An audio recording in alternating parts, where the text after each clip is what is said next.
Hey guys, tonight we're going to step into a time machine. Not to some grand battlefield or a bustling marketplace, but into the palm of your hand. Literally. We're talking about the Roman Empire, but not the way you usually picture it. All gladiator fights and marble temples. Instead, imagine it as one giant, ancient social media platform. And guess what? You're scrolling through its feed right now. Except, instead of likes and shares, you're holding a tiny, weighty piece of metal.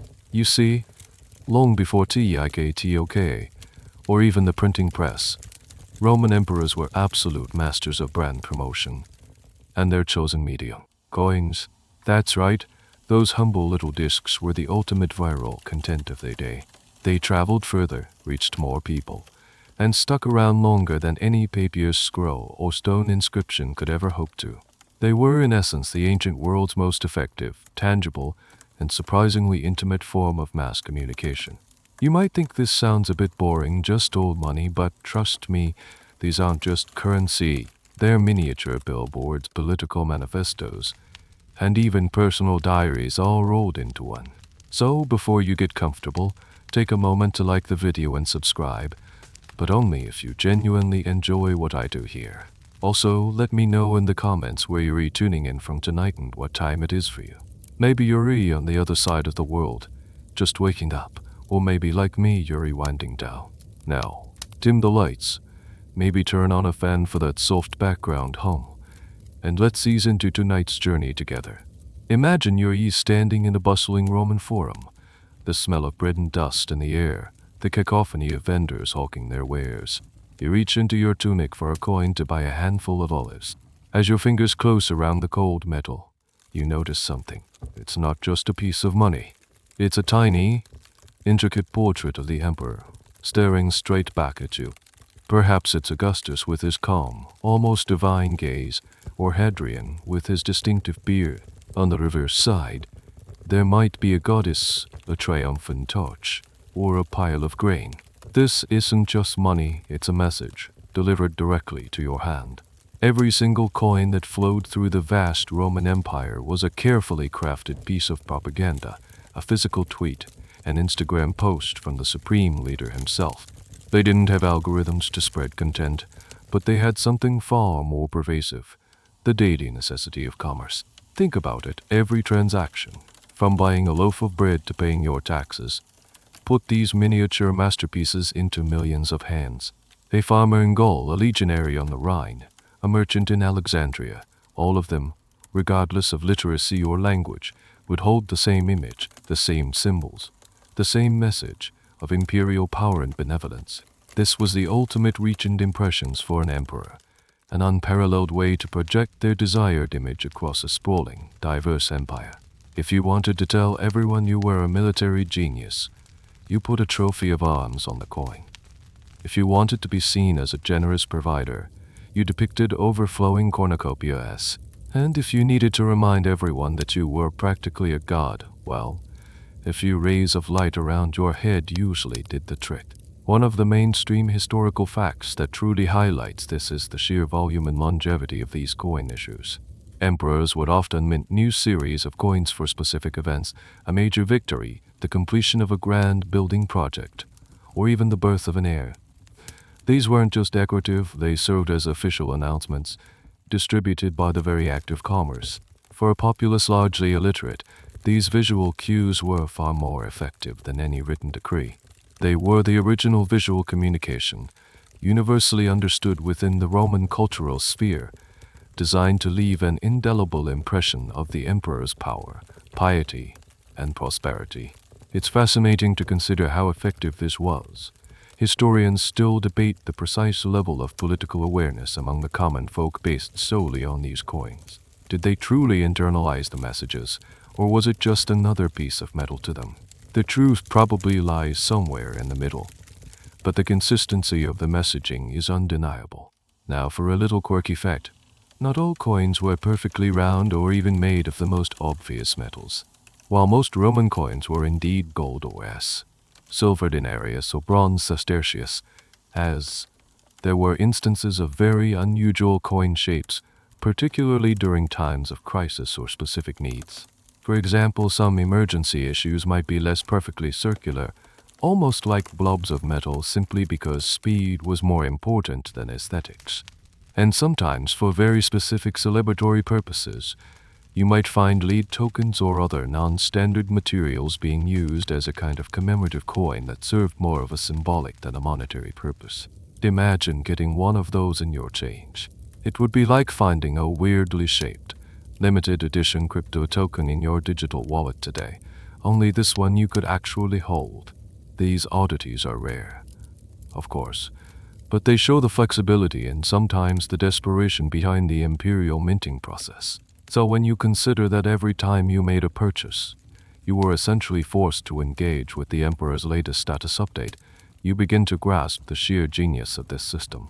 It was unavoidable, pervasive, and incredibly effective at embedding the imperial narrative into the daily lives of millions. These tiny metal discs were not just tools for trade. They were the Emperor's personal broadcast channel, constantly reminding everyone who was in charge what they had achieved and what grand plans they had for the future. And as we'll discover, this was just about showing off. It was about solidifying power, legitimizing succession, and even managing economic expectations across a vast, complex empire.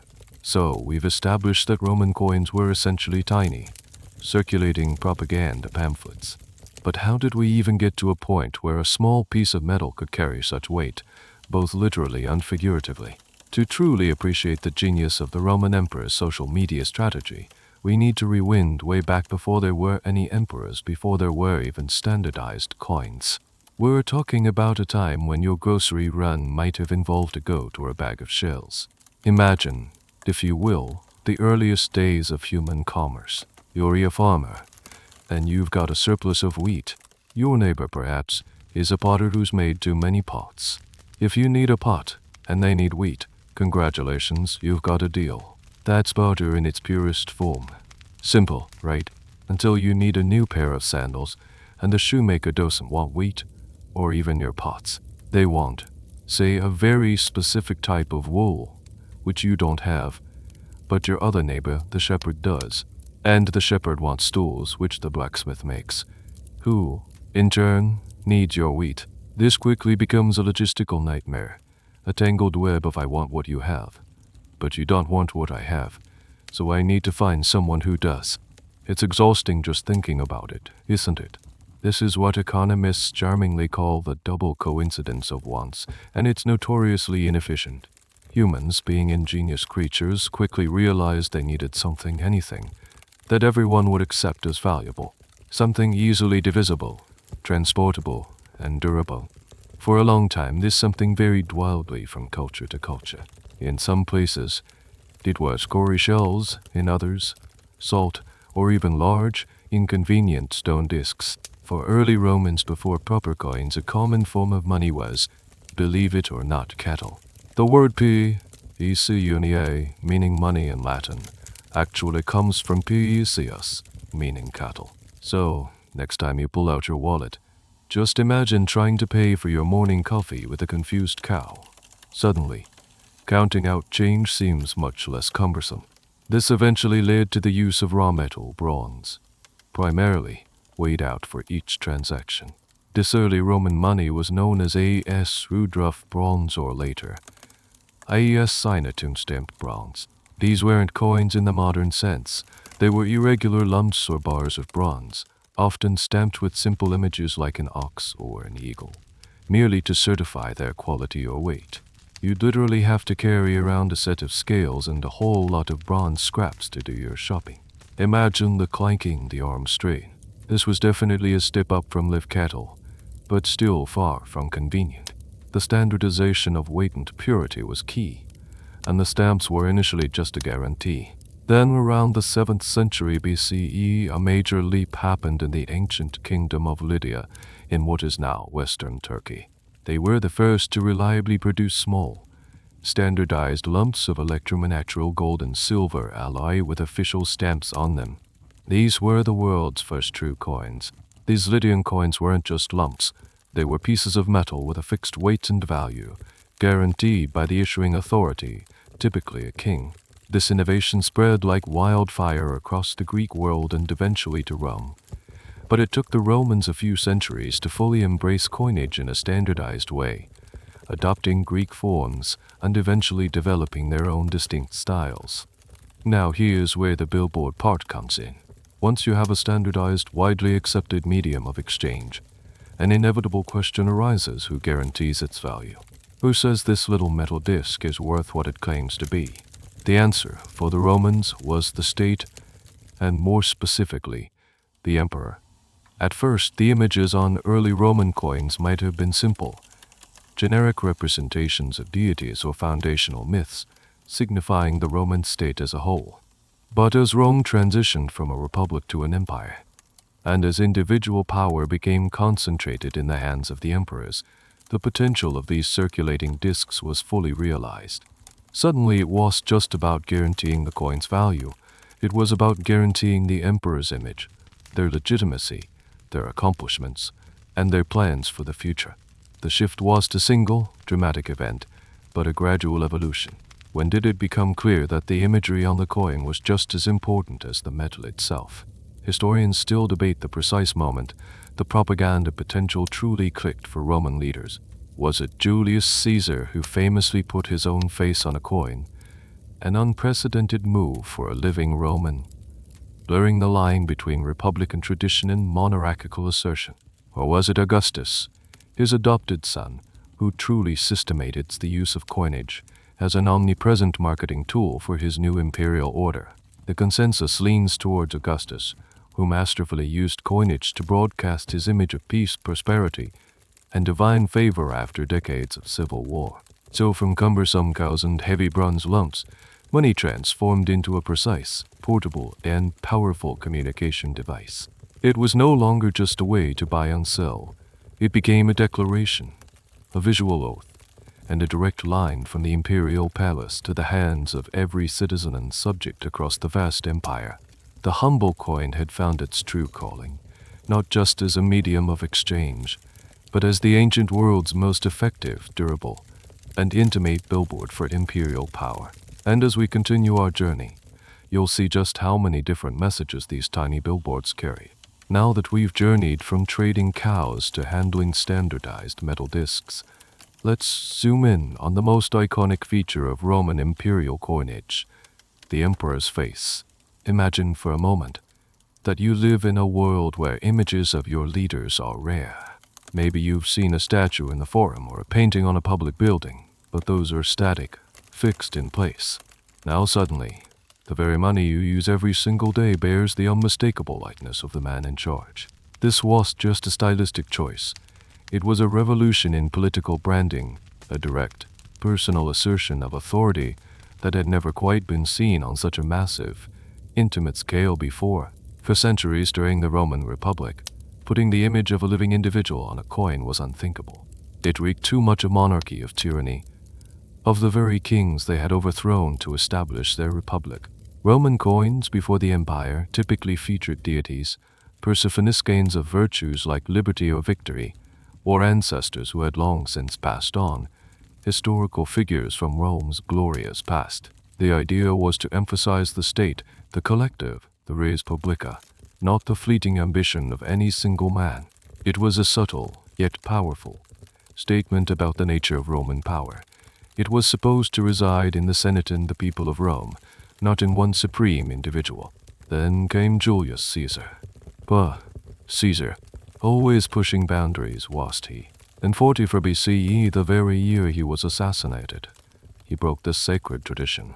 He issued coins bearing his own portrait, a living, breathing Roman general's face, right there on the currency. This was an unprecedented move, a blatant act of self-aggrandizement that sent shockwaves through the conservative Roman elite. It was seen as incredibly arrogant, even blasphemous, a clear signal of his monarchical ambitions. For many, this was the final straw, proof that Caesar intended to become king, and it contributed to the growing conspiracy against him. His face on those coins was, in a way, both a testament to his power and, tragically, a contributing factor to his downfall. It was perhaps the ultimate look-at-me moment in ancient history. But while Caesar's innovation was controversial, It paved the way for his adopted son, Octavian, who would later become Emperor Augustus. Augustus, ever the shrewd politician, understood the immense power of this visual medium. He didn't just continue the practice, he perfected it. Under Augustus and subsequent emperors, the imperial portrait on coinage became standard. Each new emperor would issue coins bearing their likeness, sometimes idealized, sometimes more realistic, but always undeniably them. This was just about ego. It was about legitimacy, recognition, and omnipresence. Imagine you're a Roman citizen, perhaps living hundreds of miles from Rome. You might never see the emperor in person, but every time you conducted a transaction, there he was, looking back at you from the coin in your hand. This constant, pervasive visual reminder reinforced his authority, his control, and his very existence. It was a way of saying, I am here. I am the power. This is my empire. For an empire as vast and diverse as Rome's, with poor communication and slow travel, these coin portraits were an ingenious way to project the emperor's image into every household, every market stall, every soldier's pay packet. They were the ultimate FaceTime with the boss. A fascinating, somewhat quirky detail about these imperial portraits is the sheer artistic variation. While emperors often aimed for an idealized, godlike image, the skill and style of the engravers, known as cellulaires, varied considerably from mint to mint across the empire. So you might find coins of the same emperor with remarkably different artistic interpretations of their face. One mint might depict Hadrian with a particularly regal, almost severe expression, while another might give him a softer, more benevolent look, or even slightly exaggerate his famous beard. It's almost like different ad agencies creating slightly different versions of the same campaign, each with their own artistic flair. Historians can sometimes even identify coins from specific mints based on these subtle stylistic differences, which is pretty cool if you think about it. It's like being able to tell which city a particular vintage poster came from just by the typeface. Now, a point where academic scholars still love to debate. How much did the average Roman citizen actually recognize the specific emperor from these portraits? We tend to assume universal recognition, but was it really the case? Did a farmer in rural Gaul, who might be largely illiterate and never travel beyond his village, truly distinguish between the face of, say, Nero and Vespasian, beyond just knowing this is an emperor? Or did they primarily interpret the coin as a symbol of imperial authority in general, rather than a precise likeness?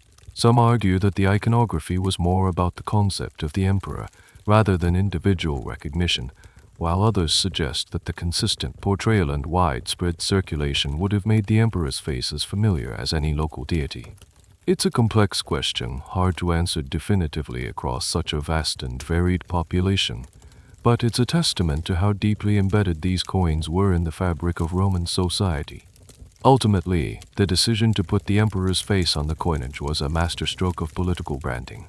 It transformed a simple medium of exchange into a powerful, ubiquitous symbol of imperial authority. It allowed emperors to solidify their personal rule, project their image, and constantly remind everyone within their vast domain who held the ultimate power. It was an unprecedented act of personal branding, making the emperor not just a distant ruler, but a familiar if idealized presence in the daily lives of millions. And as we'll see, these faces weren't just static portraits. They were dynamic canvases used to convey a multitude of specific messages and virtues. We've explored how the emperor's face became the quintessential symbol on Roman coins, a visual shortcut to omnipresent authority. But simply putting a face on money wasn't enough for these master marketers. They needed to imbue that face and the coin itself with something more profound, something that would resonate deeply with the Roman populace and solidify their rule. And what could be more profound, more unquestionable, than linking the emperor directly to the gods? This is where the concept of divine right truly gets minted onto ancient Roman currency, turning humble metal into a sacred testament of imperial power. Imagine you're a Roman citizen living in a deeply religious society where the gods influence everything from the harvest to military victories. If your emperor claims to be favored by the gods, or even descends from them, that gives him an almost unchallengeable legitimacy. This wasn't just to be a stunt, it was a fundamental pillar of imperial authority. Emperors weren't just politicians or generals. They were pontiffs, chief priests responsible for maintaining the Pax Deorum, the peace of the gods, which was believed to guarantee Rome's prosperity. Early in the Republic, Roman coins frequently depicted major deities like Jupiter, king of the gods, Mars, god of war, or Venus, goddess of love and, importantly for some, ancestors of the Julian family. These images connected the Roman state to its divine protectors. But with the rise of the empire, the emperors began to directly associate themselves with these powerful deities, subtly at first, then more overtly. Augustus again was a genius at this. He didn't immediately claim to be a god himself, at least not while alive in Rome, though some eastern provinces were quick to deify him. Instead, he cleverly emphasized his connection to Venus, the goddess his adoptive father, Julius Caesar, had claimed as an ancestor. Coins would show Augustus's portrait on one side, and on the reverse, a depiction of Venus, often with a subtle nod to him, like a star symbol associated with Caesar's comet, his deification. This implied a divine lineage, granting his rule a sacred aura. He also prominently used symbols of Apollo, his personal patron god, associating himself with Apollo's qualities of order, healing, and light. If the gods were on his side, who could possibly question his rule? It was a very powerful subliminal message. As the empire progressed, some emperors took it a step further. After their deaths, many emperors were officially deified by the Senate, becoming divs divine. And guess what? Their posthumous coins would then explicitly proclaim their divinity, often showing them ascending to the heavens or with symbols of immortality like eagles. This served a dual purpose. It solidified the legitimacy of their reign in retrospect and, crucially, bolstered the legitimacy of their successor, who could claim to be the heir of a divine emperor. Imagine how powerful that message would be for a population. My predecessor was a god, and I am his chosen successor. Therefore I also carry divine favor. It was the ultimate endorsement. A mainstream historical example of this is the Emperor Commodus, who, perhaps not subtly enough, began to identify himself directly with Hercules. He commissioned coins depicting himself wearing a lion's skin and wielding a club, just like the legendary hero god. He even went so far as to rename the months of the year after himself and Hercules. While this might seem like extreme hubris to us, for a segment of the Roman population, it was a bold assertion of incredible strength and divine patronage. Of course, his reign ended tragically, proving that even claiming to be Hercules couldn't protect you from a wrestling coach and a poisoned dish of beef. But for a time, those coins certainly made an impression. Here's a quirky little detail you might not know. Sometimes the divine connection was just about the emperor. The empresses too occasionally got in on the divine branding. While much rarer, some coins depict empresses with symbols of goddesses, like Ceres, goddess of agriculture and motherhood, or Fortune, the goddess of luck, especially if they were mothers of potential heirs. This wasn't just about their personal status. It was a way to underscore the fertility and divine favor of the imperial family as a whole, ensuring the stability of the dynasty. Imagine the subtle power of showing the empress, who is also the mother of the next emperor, surrounded by symbols of abundance. It's like a very sophisticated, ancient baby announcement that also happens to be a political statement. And now for a point that historians still keenly debate. To what extent did the average Roman actually believe in the emperor's divine status or connection? Was it genuine religious conviction, a mere formality, or simply an accepted political convention? While the educated elite might have viewed it with a degree of cynicism, it's hard to gauge the true belief of the broader populace. Did they literally think the emperor was a god walking among them, or did they simply accept that he held a divinely sanctioned authority? Some scholars argue that for many, it was a practical matter of respect for authority, while others emphasize the deep spiritual aspect of Roman life, suggesting a more profound belief. The truth, as always, is probably somewhere in the middle, varying greatly from person to person and region to region. But regardless of individual belief, the persistent imagery on the coins undeniably contributed to an aura of sacred legitimacy around the imperial office. So, by linking themselves to the divine, either through ancestry, patronage, or posthumous deification, Roman emperors transformed their money from mere currency into powerful symbols of sacred authority. Every time a coin changed hands, it was just a financial transaction. It was a reaffirmation of the emperor's legitimate, even divinely ordained, place at the helm of the greatest empire the world had ever known. It truly was money that spoke volumes, whispering tales of gods and emperors, legitimacy and power right into the palm of your hand. So, we've seen how emperors leveraged divine connections to legitimize their rule, transforming the humble coin into a sacred artifact. But there was another, equally potent, pillar of Roman imperial power, military might. Rome was built on conquest, its very identity forged in the crucible of war. And what better way to impress upon everyone, from the lowliest peasant to the highest senator, the unassailable strength of the empire and its supreme commander, than by broadcasting military victories right there on the money. Imagine holding a coin that doesn't just fund your daily bread, but also tells a story of triumph, blood, and glory on some distant frontier. It was the ancient world's version of a breaking news alert, delivered directly to your wallet. For Roman emperors, a successful military campaign wasn't just a matter of expanding territory or securing borders. It was a profound affirmation of their leadership, a tangible proof of their divine favor, and an immediate boost to their popularity. And just like today's leaders want to be seen as strong and decisive, Roman emperors wanted to project an image of themselves as invincible warrior kings. Coins were the perfect medium for this victory PR.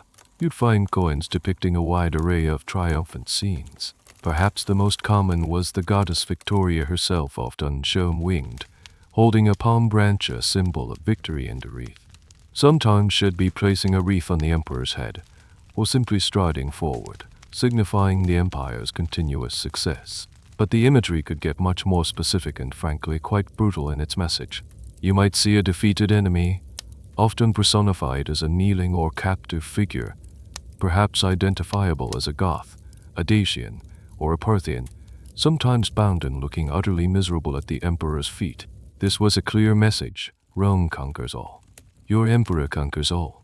Another very common depiction was the trophy, not the shiny gold cup you get for winning a sports event, but a literal pile of captured enemy arms and armor mounted on a treat runk or pole. These were actual battlefield displays meant to intimidate and demoralize the enemy, and putting them on coins was like miniaturizing a grand monument. You might also see triumphal arches, depicting the massive stone structures erected in Rome to commemorate great victories. Imagine a tiny, yet instantly recognizable, Arch of Titus celebrating his victory in Judea, or the Arch of Constantine, right there in your hand. These were visual shorthand for immense imperial power and celebrated achievements.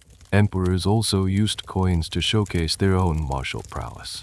You'd see them on horseback, charging into battle, or addressing their victorious troops. Sometimes the emperor would be shown sacrificing to the gods, acknowledging that even their military triumphs were divinely sanctioned.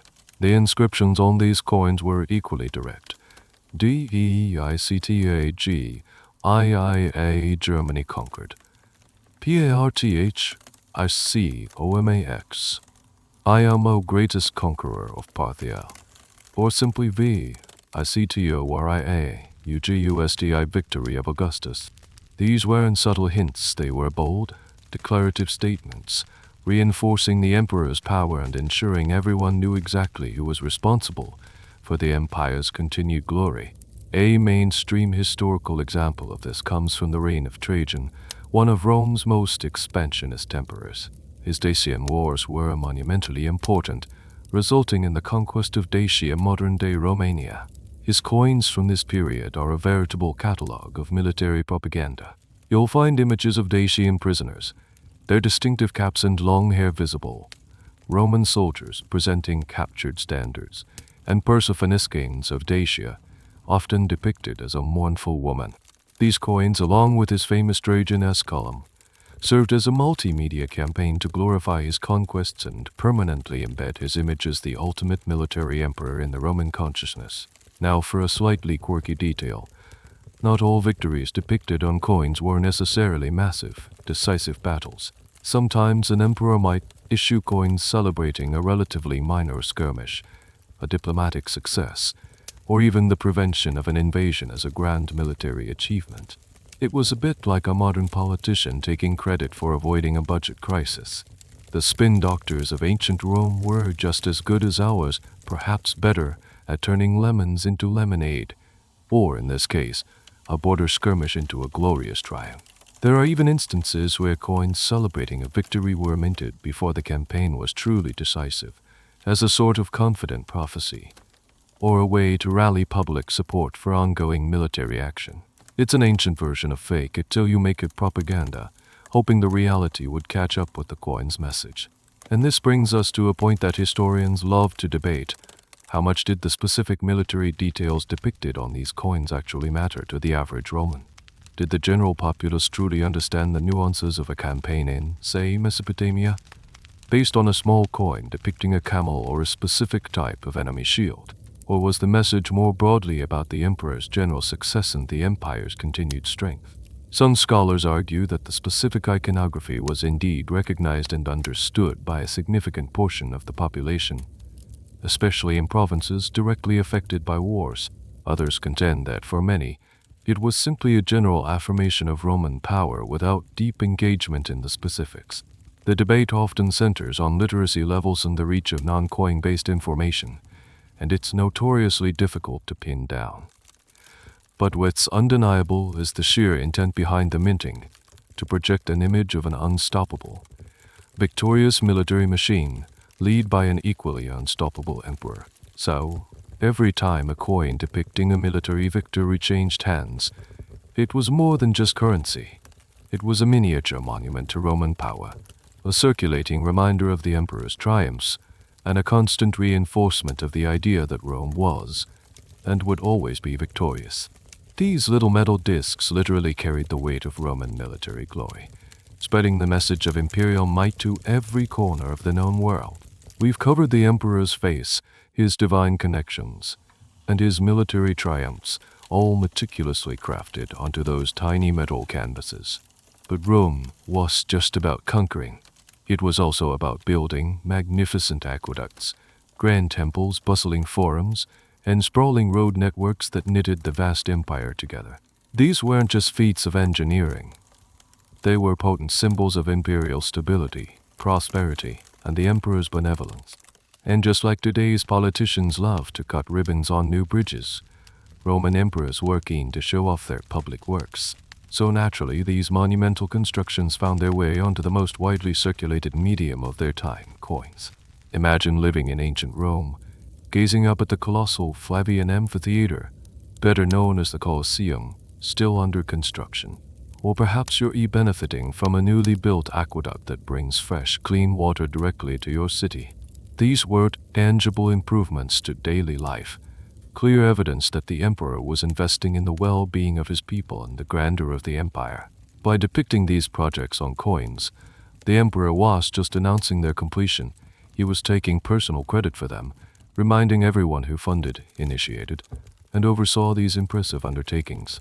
It was the ultimate "look what I built" billboard, reaching far beyond the actual site of the construction.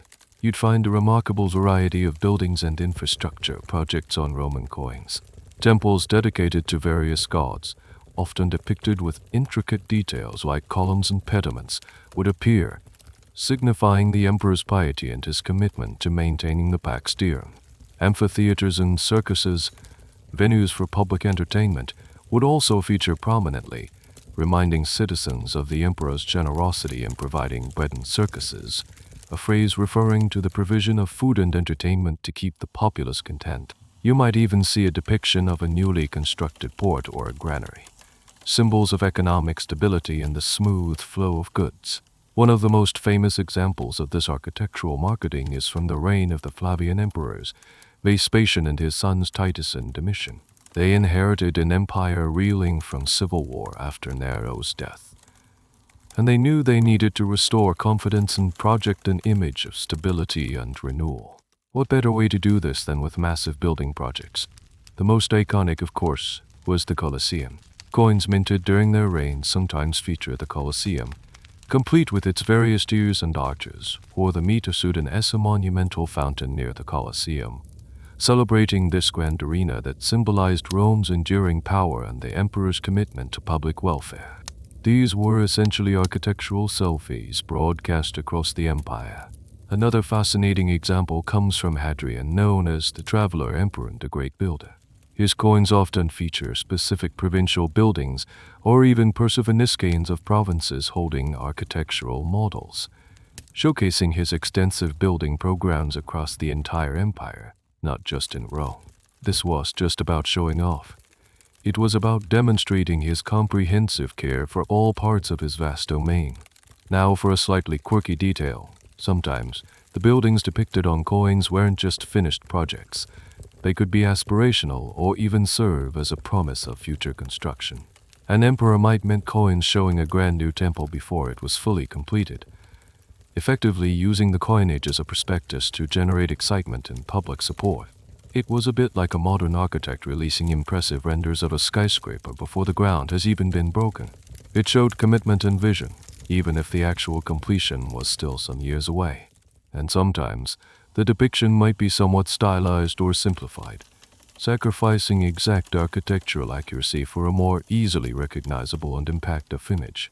It was marketing after all, not a blueprint. And here's a point where academic debate still buzzes.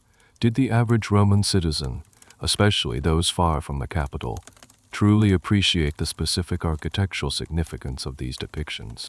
Did they know precisely which temple was being shown? Or was it more about the general impression of the emperor builds great things for Rome? Some historians argue that the iconography was specific enough for recognition, especially for major landmarks in Rome or the regional capital where the coin was minted. Others suggest that the message was more generalized. The emperor is pious. He provides for the people. He makes Rome glorious. It's tough to gauge, given the varied levels of awareness across the vast and diverse empire. But what's clear is the emperor's intent, to make sure everyone knew that the visible prosperity and grandeur of the empire were directly attributable to their leadership and their financial investment. So, by showcasing their monumental building projects on coins, Roman emperors weren't just leaving their mark on the landscape, they were imprinting it directly onto the daily lives of their subjects. Every coin that depicted a new aqueduct or a grand temple was a tangible reminder of the emperor's piety, generosity, and commitment to the welfare and glory of Rome. It transformed mundane transactions into subtle endorsements of imperial progress, ensuring that the legacy of their architectural achievements would circulate as widely as the currency itself. It was literally building an empire, one coin at a time. So we've built a virtual Rome in our minds, funded by emperors who plastered their faces, their divine connections, their military victories, and their grand architectural projects all over their money. But all these achievements, all this power rested on a very simple, fundamental promise to the Roman people, the promise of stability and prosperity. What good is a triumphal arch if your belly is empty? What good is a magnificent temple if the economy is in shambles? Emperors knew that their popularity, and indeed their very survival, depended on ensuring a steady supply of food and a sense of economic well-being. And as you might have guessed by now, they used coins to broadcast this message of abundance loud and clear. Imagine you're a Roman citizen. Your biggest concerns aren't necessarily the latest political intrigue in the Senate, but more practical things, the price of grain, the availability of wine, the stability of your modest savings. An emperor who could project an image of prosperity and generosity was an emperor you could trust. Coins were the perfect tool for this, a constant, tangible reminder that the empire was flourishing under his benevolent rule.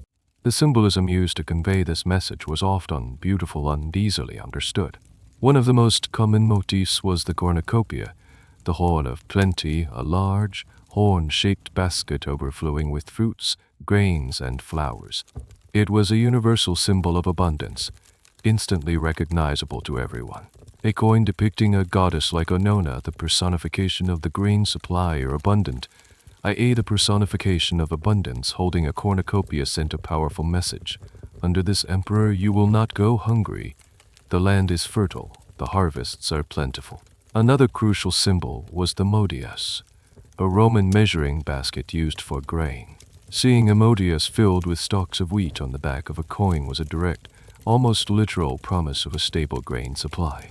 This was particularly important for the city of Rome itself, which relied heavily on imported grain from provinces like Egypt and North Africa. An emperor who could guarantee the grain to all the Onona was an emperor who could maintain peace and order in the capital. So, these grain-related images were a direct appeal to the urban populace, a way of saying, I am your provider. I will keep you fit. The goddess Ceres, the deity of agriculture, grain, and fertility, was another popular figure on these coins. Depicting her, often with her attributes like a torch or stalks of grain, was a way to invoke the idea of a divinely blessed agricultural cycle. It was just about the emperor's logistical management. It was about his piety ensuring the god's favor, leading to bountiful harvests across the empire. It was a subtle but potent message, linking the emperor's rule directly to the natural prosperity of the land. A classic historical example of this comes from the reign of Nerva, who took the throne after the tyrannical Domitian was assassinated. Nerva needed to quickly establish his legitimacy and show a clear break from his predecessor's oppressive rule. One of his key reforms was to establish the Alimente, a welfare program to support poor children in Italy. And how did he advertise this benevolent policy? You guessed it, on his coins. He issued coins with inscriptions like TUTEL, I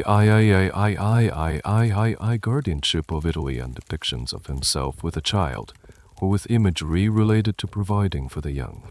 It was a brilliant piece of PR, showcasing his generosity and paternal care for his people, a stark contrast to Domitian's reputation for paranoia and cruelty.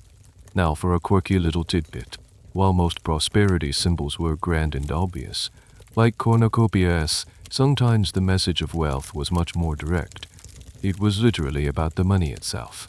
Certain coins, especially those minted for special occasions, or as due natives to the army, might depict symbols of financial generosity.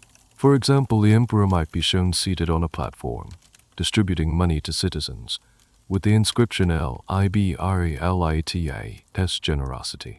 Even more directly, some rare coins depict 3 money bags, symbolizing the emperor's wealth and his willingness to share it. Imagine getting a coin that literally has a picture of money on it. It's about as subtle as a pop-up ad, but probably far more effective in ancient Rome. It was a direct way of saying, I have the money, and I am not afraid to spend it on you. And this leads us to a fascinating area of historical debate. How effective was this prosperity propaganda when the reality on the ground didn't match the coin's message? What happened when an emperor was minting coins with overflowing cornucopias while the empire was actually facing a famine or an economic crisis? Historians often study the relationship between the coin's message and the actual historical context. Sometimes these prosperity coins were indeed minted during periods of genuine peace and economic growth, but other times, they seem to have been used as a form of counter-propaganda, an attempt to project an image of stability and abundance precisely because things were not going well. It's a bit like a government issuing very optimistic economic forecasts during a recession. The debate is whether the Roman populace would have seen this as a reassuring promise or a blatant, almost insulting lie. The answer likely depended on their personal circumstances, but the very existence of such coins during hard times highlights the immense pressure on emperors to maintain the appearance of prosperity, even when the reality was grim. In the end, the imagery of abundance on Roman coins was a cornerstone of imperial branding. It reinforced the emperor's role as the ultimate provider and guarantor of the empire's well-being. Every coin depicting a stalk of wheat, a horn of plenty, or a scene of imperial generosity was a subtle, yet constant, reassurance that under this emperor, the empire was safe, secure, and, most importantly, prosperous. It was a promise of a full billion stable future, minted directly onto the currency that made that future possible. We've seen how emperors used coins to project an image of themselves as powerful, divine, benevolent builders and providers. But there was another, critically important message they needed to broadcast, one that was essential for the long-term stability of the entire Roman Empire's succession. In a system where power was concentrated in one man, the question of who comes next was always looming. A smooth, undisputed transition of power could mean decades of peace and prosperity. A contested one could plunge the empire into devastating civil war. So, emperors used their most reliable mass medium, coins, to introduce their chosen heirs to the public, long before they ever took the throne. It was the ancient world's most high-stakes coming soon trailer. Imagine the uncertainty that could ripple through the empire when an emperor grew old or fell ill. Who would take his place? His son, a powerful general. Would the Senate try to assert its authority? This uncertainty could breed instability, encouraging ambitious men to plot and conspire. To counter this, a savvy emperor would make his choice of successor crystal clear, and coins were the perfect way to do it. By putting his heir's face on the coinage, he was essentially anointing him in the eyes of the public, normalizing his future role and cementing his legitimacy. This was often a gradual process. An emperor might start by simply minting coins that mentioned his heir on the reverse, perhaps with a title like Caesar, which was typically used for the junior emperor or heir apparent. The inscription might read something like SPUBLICA, hope of the public, linking the young successor to the future well-being of the state. This was a gentle introduction, a way to get the public used to the idea of this new figure. As the heir grew in prominence, his own portrait would start to appear on coins. You might find coins with the ruling emperor's face on the obverse, the head side, and his heir's face on the reverse, the tail side. This created a direct, visual link between the two, an undeniable statement of continuity. Later, the heir might even get his own coin issues, with his portrait on the obverse, just like the senior emperor. These coins would often depict him with symbols of youth, like the goddess Spes, or with military imagery, showcasing his readiness to rule and command. It was a carefully managed PR campaign to build the heir's public profile and present him as a worthy successor. A classic historical example of this is the case of Marcus Aurelius and his co-emperor Lucius Verus. Their predecessor, Antonine Spius, had adopted both of them, and upon his death, they ruled together. The coinage from this period is a fascinating study in power sharing. You'll find coins with Marcus Aurelius on one side and Lucius Verus on the other, or coins issued by one emperor that celebrate the victories of the other. It was a visual demonstration of a united front, designed to show the empire that power was being shared harmoniously. Later, when Marcus Aurelius made his own son, Commodus, his heir, he followed the same playbook, issuing coins with the young boy's portrait and the title Caesar, long before Commodus became co-emperor and eventually sole ruler. Those we know, that didn't turn out so well. Now for a slightly quirky and rather poignant detail about these succession coins. Sometimes they tell a story of hope that was tragically cut short. An emperor might have a promising son or adopted heir who dies young. For a brief period, this young man's face might have appeared on coins, full of promise, only to vanish from the mint issues after his untimely death. These coins become tiny metallic memorials to a future that never was. For example, the Emperor Hadrian had originally chosen a man named Lucius Aelius Caesar as his heir, and coins were duly minted with his portrait. But Aelius died before Hadrian, forcing Hadrian to choose a new successor, Antonine Spius. For coin collectors and historians, these Aelius coins are a tangible link to a what-if moment in Roman history, a glimpse of a different imperial timeline. This leads to a fascinating area of debate for historians. How much did these numismatic announcements actually influence the succession process versus simply reflecting it? In other words, did putting an heir on a coin guarantee his succession, or was it merely an announcement of a decision already made and secured through other means like military loyalty and political alliances? Some scholars argue that the coinage was a powerful tool in its own right, capable of swaying public opinion and discouraging potential rivals by presenting the succession as a done deal. Others contend that the coins were more of a confirmation, a public-facing rubber stamp on a power structure that was already firmly in place behind the scenes. The truth is likely that it was a bit of both. The coin was a powerful symbol, but it had to be backed up by real political and military power to be effective. An unpopular, or we couldn't be saved by coins alone, as the many civil wars following the deaths of emperors prove. So, these succession coins were far more than just family portraits on money. They were crucial instruments of political strategy, designed to ensure stability, manage expectations, and pave the way for a smooth transfer of power. Every coin featuring an heir was a message to the empire. The future is secure. The dynasty will continue. There is a plan.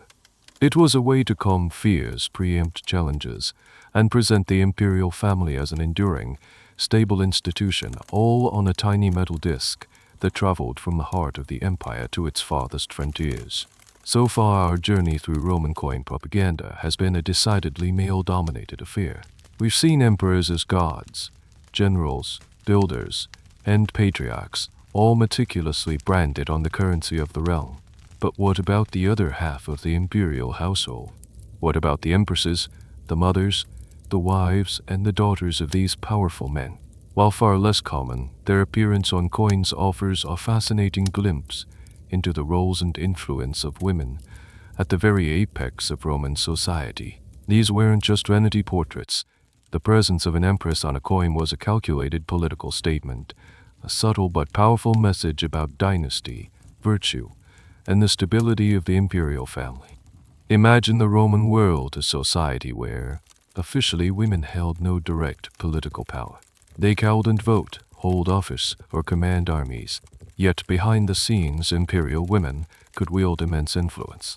They were the mothers of heirs, the trusted advisors to their husbands, and crucial figures in the complex web of family alliances that underpinned the empire.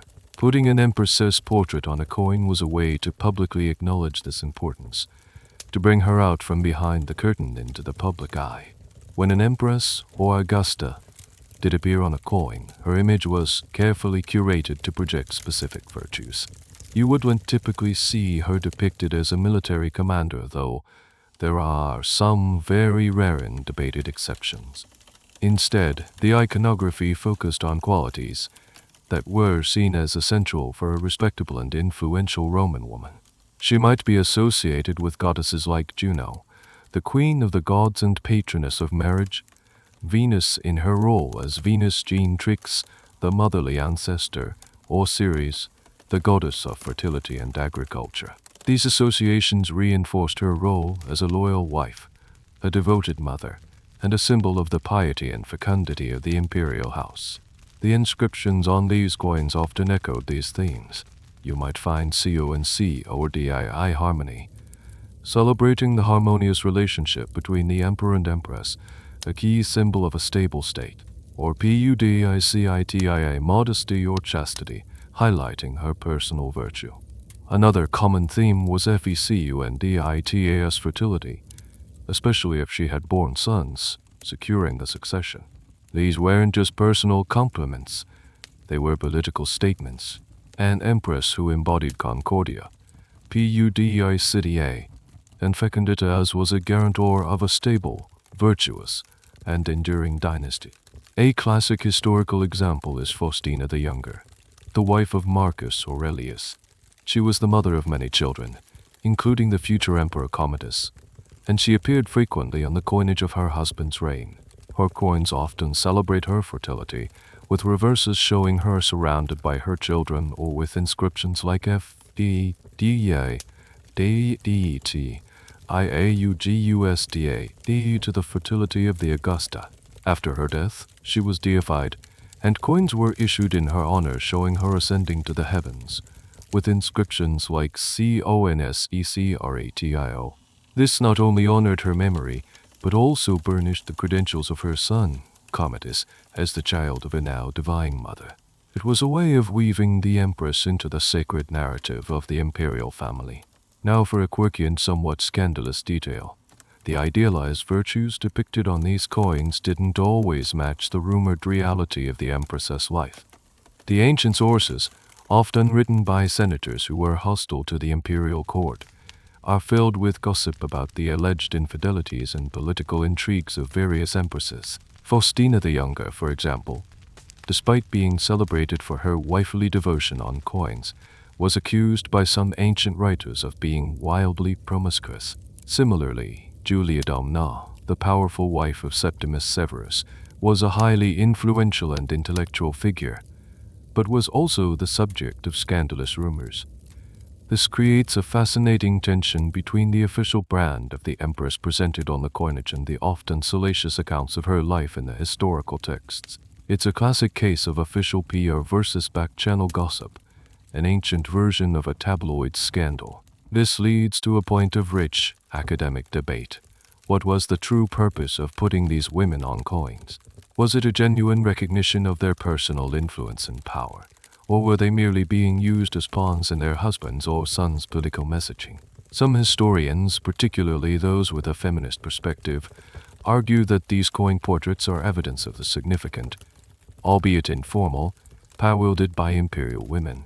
They were key players in the court, and their public image mattered. Others take a more cynical view, suggesting that the empresses were simply symbols, their images co-opted to represent abstract concepts like fertility and harmony. They weren't being honored for themselves, but for their function within the dynastic system. As with many things, the truth is likely complex, a mixture of both genuine respect and political expediency, varying from empress to empress and reign to reign. Ultimately, the appearance of an empress on a Roman coin was a significant event. It was a rare break from the male-centric focus of imperial propaganda, offering a carefully constructed vision of virtue and influence. These coins served to humanize the imperial family, to celebrate the continuation of the dynasty, and to reinforce the idea of a stable, harmonious, and divinely blessed household at the heart of the empire.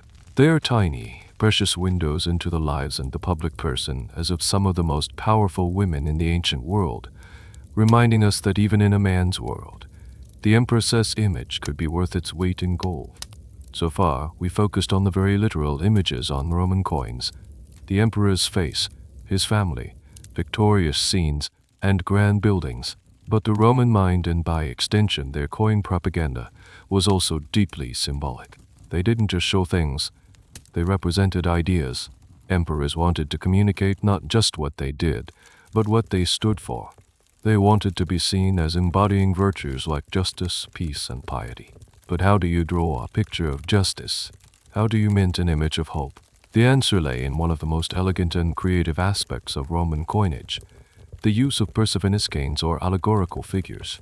These were a way to make abstract concepts visible, tangible, and, of course, circulate them throughout the entire empire. Imagine you're trying to design a coin to represent the concept of equity or fairness. You can't just draw a balanced scale on its own. That might be too ambiguous.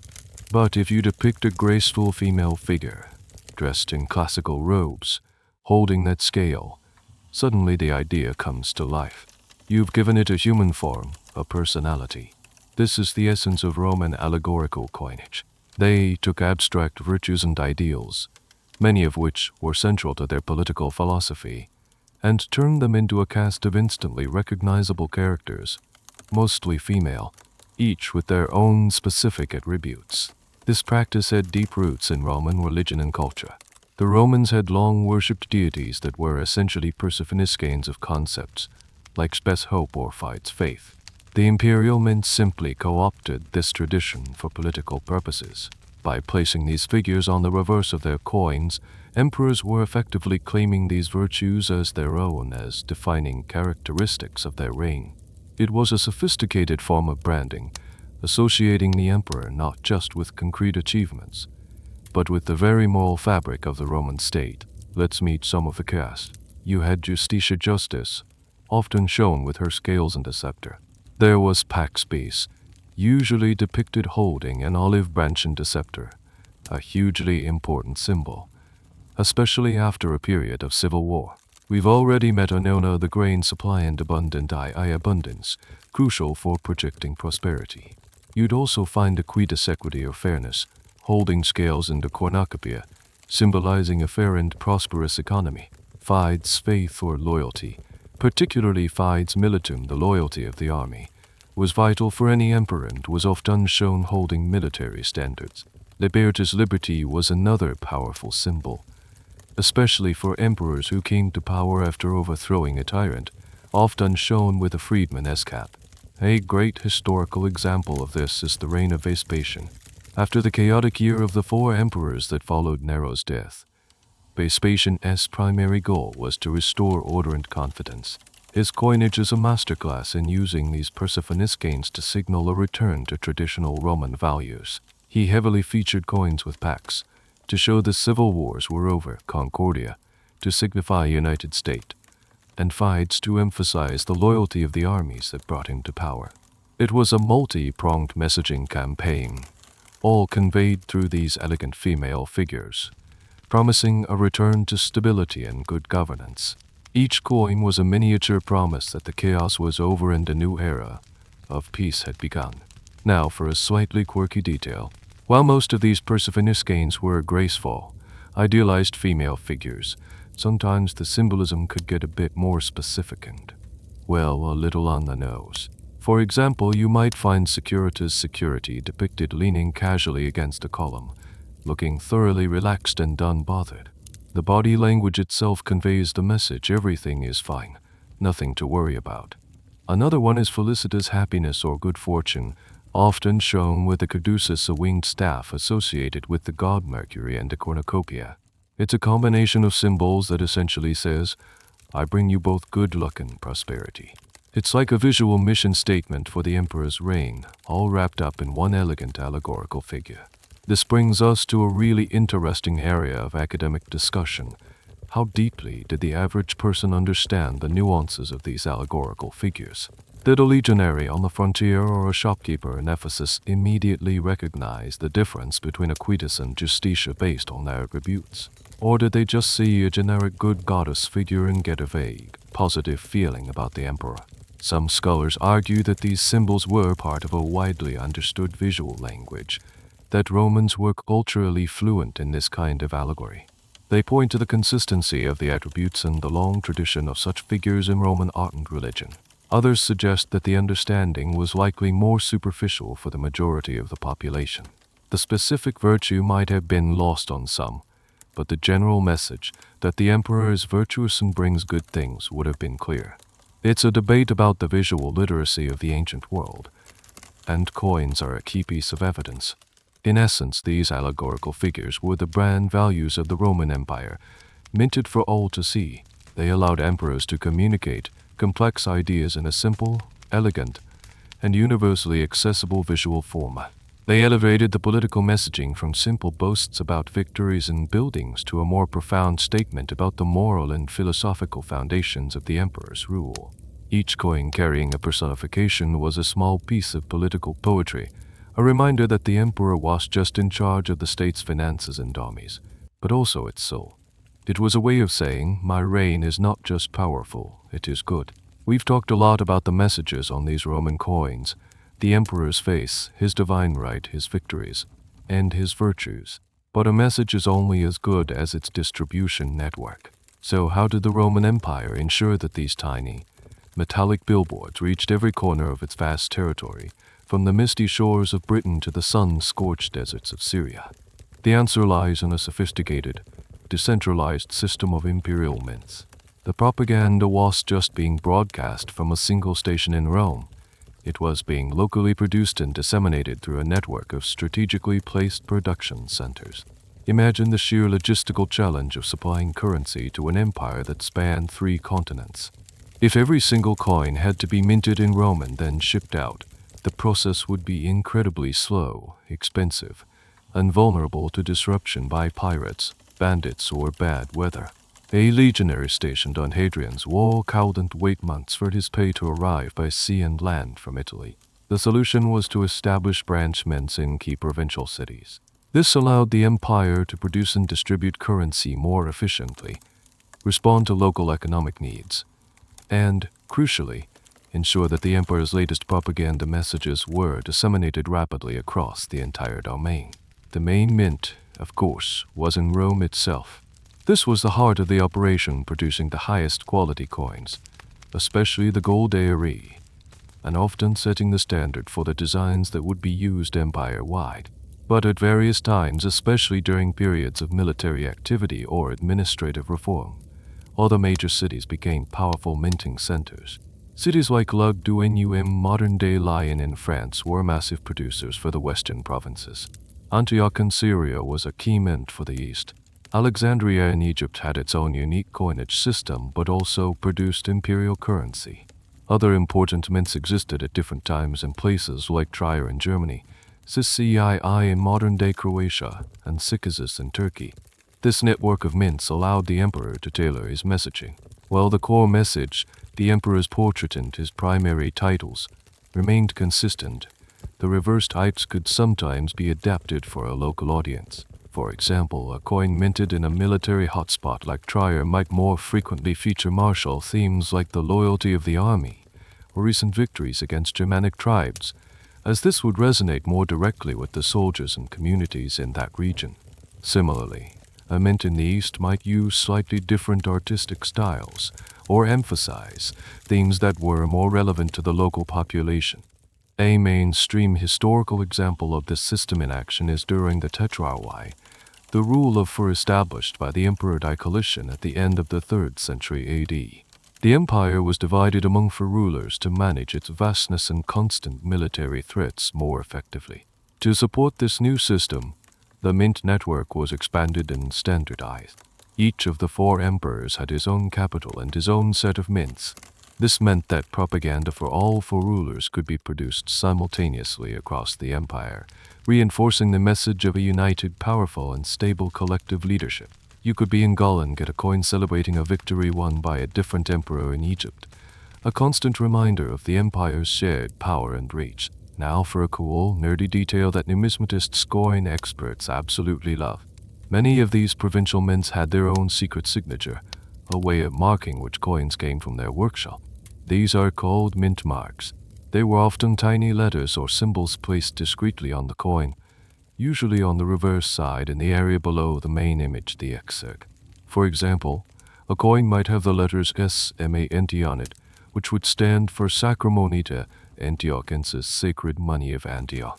Or you might see PLG for Lugdunum from its Latin name, sometimes thought to be PE. See Unia Lugdun Sins. By studying these mint marks, historians and collectors can trace the origin of a specific coin with incredible precision. It's like finding a tiny maiden lion tag on a 1700-year-old artifact. It allows us to map the economic and political landscape of the empire in fascinating detail. And this brings us to a complex question that historians and archaeologists still puzzle over.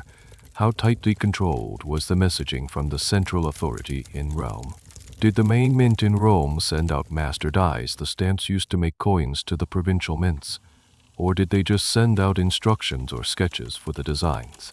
The evidence seems to suggest a bit of both, depending on the period and the emperor. Sometimes, the artistic style of coins from different mints is so similar that it suggests they were working from a common master design. At other times, the variations in style are so great that it seems the local engravers had a significant degree of artistic freedom, as long as they got the portrait and the basic message right. The debate revolves around the level of central control versus local autonomy in this vast propaganda machine. Was it a rigid, top-down system, or a more flexible network with regional variations? In the end, this imperial network of mints was the engine that powered the Roman propaganda machine. It was a masterpiece of logistics and administration that ensured the emperor's image and messages were not just a distant rumor from Rome, but a daily, tangible reality for people across the entire empire. It meant that a farmer in Spain, a merchant in Greece, and a soldier in Britain could all hold a piece of the same imperial story in their hands, freshly minted from a workshop hundreds of miles away. It was this incredible reach that made the Roman coin the most effective and pervasive social media platform of the ancient world. We've talked about the what, the why, and the where of Roman coin propaganda. But what about the who? Who were the actual people behind these miniature masterpieces? We often focus on the emperors who commissioned them, but behind every single coin was a team of skilled, and largely anonymous, artists and craftsmen. These were the die engravers, the cellateres, the unsung heroes who translated imperial policy into tangible works of art. Let's take a moment to step into the smoky, noisy confines of a Roman mint and appreciate the incredible skill of these ancient artisans. Imagine being a die engraver in ancient Rome. Your job is to take a small, cylindrical piece of hardened bronze or iron, known as a die, and meticulously carve a detailed, mirror image design into its surface. This isn't just a simple sketch. You have to create a recognizable portrait of the emperor, complete with its specific features, hairstyle, and insignia. You have to engrave tiny, precise Latin letters for the inscriptions. And on the reverse die, you might be tasked with carving a complex allegorical scene, a detailed architectural rendering, or a dynamic battle tableau. All of this on a surface no bigger than your thumbnail, and all in reverse. One slip of your tool, one misplaced letter, and the entire die could be ruined. It was a job that required immense skill, patience, and a very steady hand. The process of making coins itself was a marvel of pre-industrial manufacturing. First, you had the die engravers, the artists of the mint. Once they had finished their work, the two dies, the obverse or hammer die and the reverse or anvil die, were ready for the strikers. The anvil die, which created the reverse image, was typically set into a solid block. A blank metal disc, called a flan or planchet, heated to make it more malleable, was placed on top of it. Then the hammer die, which created the obverse portrait, was held above it, and a powerful minter would strike it with a heavy mallet. Clang!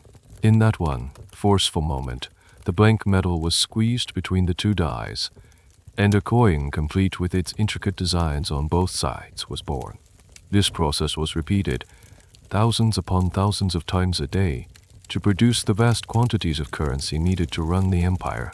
This manual striking process is what gives Roman coins their unique character. Unlike modern machine-made coins, which are perfectly uniform, no two ancient coins are exactly alike.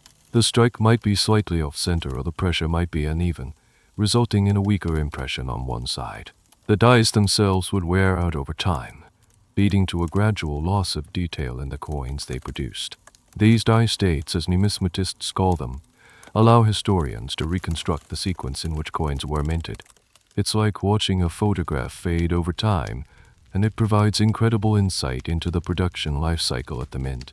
A mainstream historical fact that highlights the importance of these artisans is the sheer quality and artistic merit of the coins from certain periods. The portraiture on coins from the reign of Hadrian, for example, or the high relief artistry of the early empire, is often considered the pinnacle of Roman numismatic art. The detail is astonishing, from the individual strands of a beard to the delicate folds of a robe. These weren't just mass-produced tokens, they were miniature sculptures, crafted by masters of their trade. These engravers were clearly highly valued, even if their names are lost to history. Now for a quirky and fascinating detail, did these engravers ever sign their work? The answer is very rarely, but it did happen.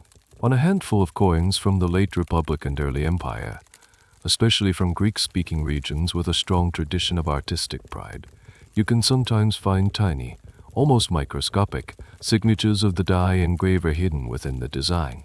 It might be a couple of Greek letters tucked away in the exarch or subtly incorporated into a piece of drapery. These are incredibly rare and highly prized by collectors.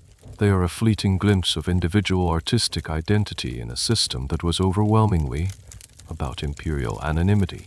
It's like a medieval stonemason secretly carving his own face into a cathedral gargoyle, a tiny act of personal recognition in a monumental work. And this brings us to a compelling debate among art historians and numismatists. Were these die engravers considered fine artists or simply skilled government functionaries? Were they given creative freedom, or did they work from prescribed models and patterns sent from a central authority? The evidence is ambiguous. The high level of artistry on some coins suggests that at least some engravers were masters who were respected for their creative talents. The regional variations in style also point to a degree of local autonomy.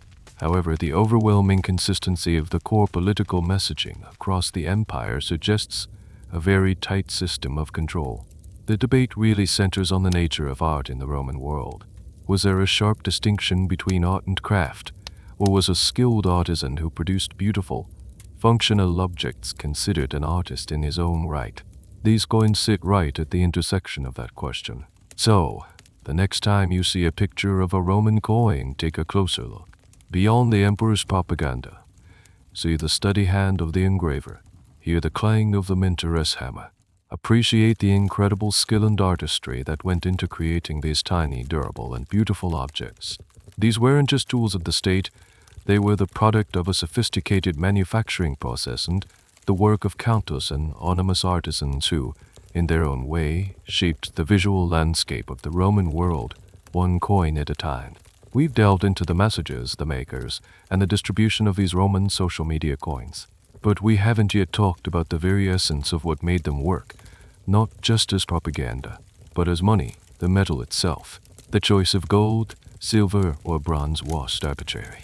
It was a fundamental part of the coin's message, a tangible representation of its value and, by extension, the economic might and stability of the Roman Empire.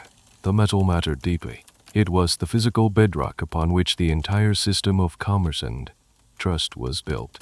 Imagine the Roman monetary system as a three-tiered structure. At the very top, you had the aureus, the gold coin. This was the high-value currency, the blue check of Roman money. It was the coin you'd use to buy a loaf of bread. It was used for large transactions, military pay, international trade, and as a way for the wealthy to store their fortunes. Holding a solid gold aureus was like holding pure, unadulterated imperial power. Its value was intrinsic, based on the precious metal it contained. The message of an aureus was one of ultimate prestige, wealth, and stability. When an emperor minted a new aureus, he was making a statement about the immense resources at his command. The workhorse of the Roman economy, the coin of daily life for many, was the denarius. This was the iconic silver coin of the empire for centuries. It was the standard unit for everything from paying taxes to legionary salaries. The denarius was the backbone of the system, and its purity was a direct reflection of the state's economic health. A denarius made of good, high-purity silver was a sign of a confident, stable government. People trusted it, not just because of the emperor's face on it, but because they knew the silver itself was valuable. This trust was the grease in the wheels of the Roman economy. Finally, you had the base metal coinage, the various bronze and copper denominations like the sestertius, diapondius, and as. These were the small change, the coins used for everyday market transactions, for buying produce, a snack, or entry to the public baths. While their intrinsic metal value was much lower, they were essential for the functioning of the retail economy. The large size of the sestertius in particular made it a fantastic canvas for some of the most detailed and impressive propaganda images. Because they were so common and passed through so many hands, they were a crucial vehicle for disseminating the emperor's messages to the widest possible audience.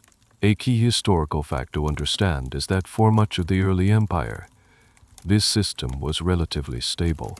The value of the coins was largely trusted because the metallic content was reliable. An aureus was gold, a denarius was mostly silver. This fiduciary trust is what allowed the propaganda on the coins to be effective. If people didn't trust the coin as money, they wouldn't accept it, and the message would never circulate. The economic credibility and the political messaging were two sides of the same coin, quite literally. The emperor's guarantee of the coin's metallic value was a foundational promise that underpinned all the other messages of glory and prosperity. Now, for a quirky little metallurgical detail. How did the Romans get the metallic composition just right? And how do we know? Modern science has given us tools the Romans couldn't have dreamed of, like X-ray fluorescence and neutron activation analysis. These non-destructive techniques allow historians and archaeologists to determine the precise metallic composition of ancient coins without damaging them. Through this analysis, we've discovered fascinating things. For instance, we can track the gradual, almost imperceptible changes in the silver content of the denarius over decades.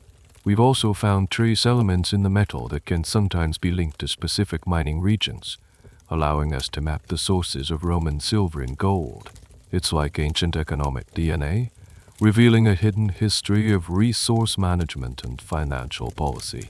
And this brings us to a major, ongoing debate among economic historians. Was the Roman monetary system a fiat currency or a commodity currency? In other words, was the value of a coin based purely on the precious metal it contained commodity?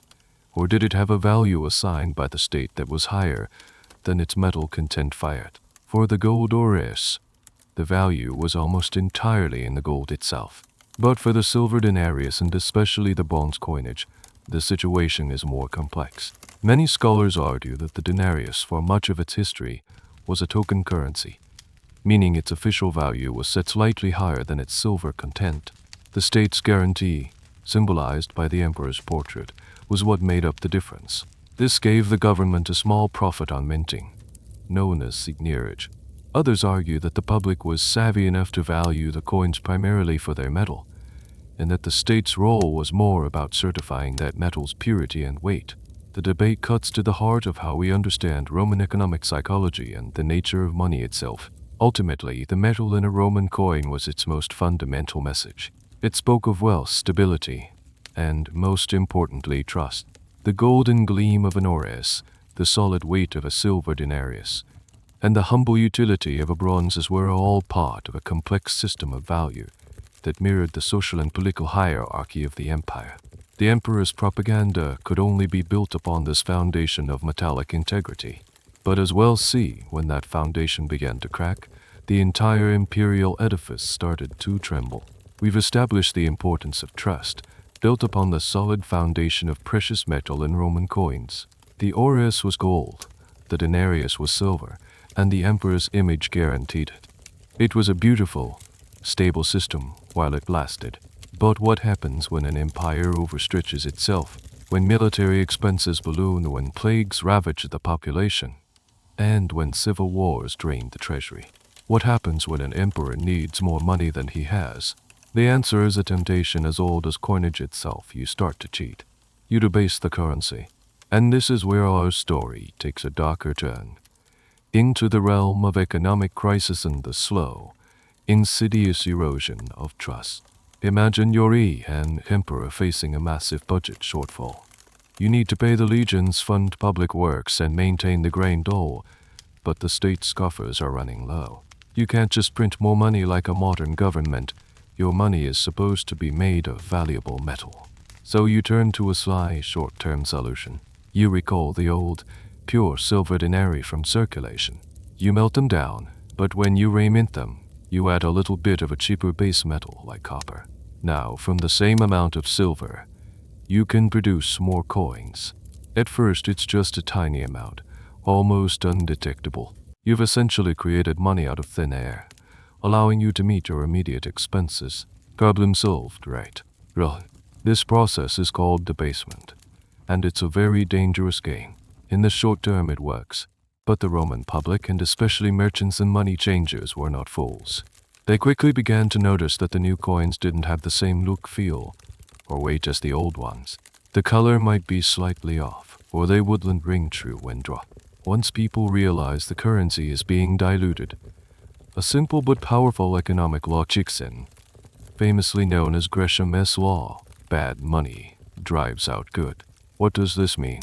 If you have two coins that are supposed to have the same value, but you know one is made of pure silver and the other is only 80% silver, which one are you going to spend? You'll spend the bad 80% coin and hoard the good pure one. The good coins, the ones with high precious metal content, disappear from circulation, saved as a store of value. The debased coins are the ones that keep circulating, and as people become more aware of their lower intrinsic worth, they start demanding more of them for the same goods. This is the beginning of inflation. Prices for everything, food, land, services, begin to rise to match the declining value of the money. A major historical turning point for this was during the crisis of the 3rd century, a tumultuous 50-year period filled with civil wars, invasions, and economic collapse. Emperors rose and fell with terrifying speed, and each one needed to pay his loyal soldiers. The debasement of the silver coinage, which had been happening gradually for a century, went into overdrive. The denarius, and its successor the Antoninus, went from being mostly silver to being little more than a bronze coin with a thin silver wash. By the end of this period, some silver coins contained as little as 2% silver. The value of the currency plummeted, and hyperinflation ensued. The state's propaganda on the coins, celebrating victory and security, started to ring hollow when the very metal of the coin was a lie. Now for a quirky and rather desperate detail from this period of economic chaos. How did the mints try to hide the debasement? For a while they used a chemical trick. They would take the low silver, high copper coin blanks and dip them in an acid bath. This process, called pickling, would dissolve the copper from the very surface of the coin, leaving a thin, fragile layer of pure silver. When the coin was struck, it would look bright and silvery, just like the old denarii. But this silver wash would wear off very quickly with use, revealing the coppery bronze core underneath. Imagine getting a shiny new coin as pay, only to have it turn a dull brown after a few weeks in your pouch. It must have been a very visible and demoralizing sign of the empire's decaying integrity. This leads to a fierce and ongoing debate among historians. Was the debasement of the coinage a primary cause of the Roman Empire's decline, or was it merely a symptom of deeper structural problems? Some historians, particularly those from an older school of thought, place a huge emphasis on the monetary collapse. They argue that the hyperinflation caused by debasement destroyed the middle class, crippled the economy, and made the empire ungovernable, leading directly to its eventual fall. Others argue that this is too simplistic.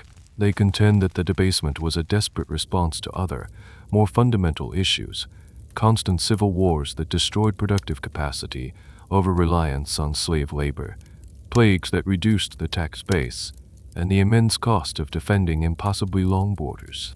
In this view, the monetary crisis was a result, not a cause, of the empire's slow unraveling. The debate continues, but everyone agrees that the debasement was a key feature of this period of crisis. So, the very act of diluting the precious metal content of the coins was a betrayal of the fundamental trust between the ruler and the ruled. It was a short-term fix that created a long-term disaster, fueling inflation, economic instability, and public anxiety. The emperor's message of power and prosperity, so carefully crafted on the surface of the coin, was being fundamentally undermined by the declining quality of the metal within. It was a lesson in economics that echoed through the centuries. You can't fake value forever. Eventually the truth comes out. We've just seen how the emperors themselves could become the ultimate counterfeiters by debasing their own currency, eroding public trust from the inside out. But the state washed, the only one playing fast and loose with the value of money. As the official coinage became less reliable, another problem, as old as currency itself, grew more rampant: actual, illegal counterfeiting. For every official man trying to manage the empire's finances, there were countless shadowy workshops producing their own knockoff versions. This was the ancient world's equivalent of fake news, a grassroots disruption of the official imperial message that created even more chaos and uncertainty in the economy. Imagine you're a Roman merchant. You've already got to worry about whether the official coins you're receiving are debased. Now on top of that, you have to look out for outright fakes. It must have been a constant source of anxiety. Counterfeiting in the Roman world took a few different forms, some more clever than others. The most common and crudest type of fake was a simple cast coin. A forger would take a real official coin, make a clay mold of it, and then pour molten base metal, like lead or tin, into the mold. These were usually easy to spot. They felt wrong, too light or too soft, and the details were often mushy and indistinct from the casting process. You could often see a casting seam around the edge where the two halves of the mold met. These were the cheap knockoffs, unlikely to fool a discerning eye. A much more sophisticated and dangerous type of fake was the plated counterfeit, known as a 4E. This was the ancient forger's masterpiece.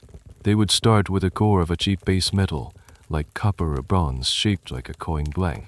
Then they would wrap this core in a thin foil of genuine silver, or gold, and heat it until the foil fused to the core. This plated blank was then struck with a pair of counterfeit dies, which themselves might have been quite well engraved. The resulting coin looked and felt remarkably like a solid gold or silver original. It had the right weight, the right shine, and the crisp details of a struck coin. It could fool even experienced handlers. The only way to be sure was to test it, a test cut or a punch mark to reveal the base metal core underneath. You can still find many ancient coins with these test cuts, permanent scars from a moment of suspicion. The Roman state, of course, took counterfeiting very seriously. It was just an economic crime. It was an act of treason. By creating fake coins, you were usurping the emperor's exclusive right to mint money and, by extension, challenging his authority. The penalties were severe, ranging from exile to being sent to the mines, or even death, sometimes by being burned alive or thrown to wild beasts in the arena. Laws like the Lex Cornelia de Falls laid out these harsh punishments. Yet, despite the risks, counterfeiting was widespread, especially during times of economic instability, when the official currency was itself of poor quality. The temptation to make your own was just too great, and the public was more likely to be fooled or simply not care. Now for a truly quirky and surprising detail about Roman counterfeits. Archaeologists have discovered not just individual fake coins, but entire counterfeiters' workshops, sometimes in very remote locations. They found the molds, the metal scraps, the misstruck fakes, and even the counterfeit dies. But here's the twist. Some of these unofficial mints were so prolific and the quality of their coins so consistent that some historians have proposed a radical theory. They suggest that not all of these workshops were illegal.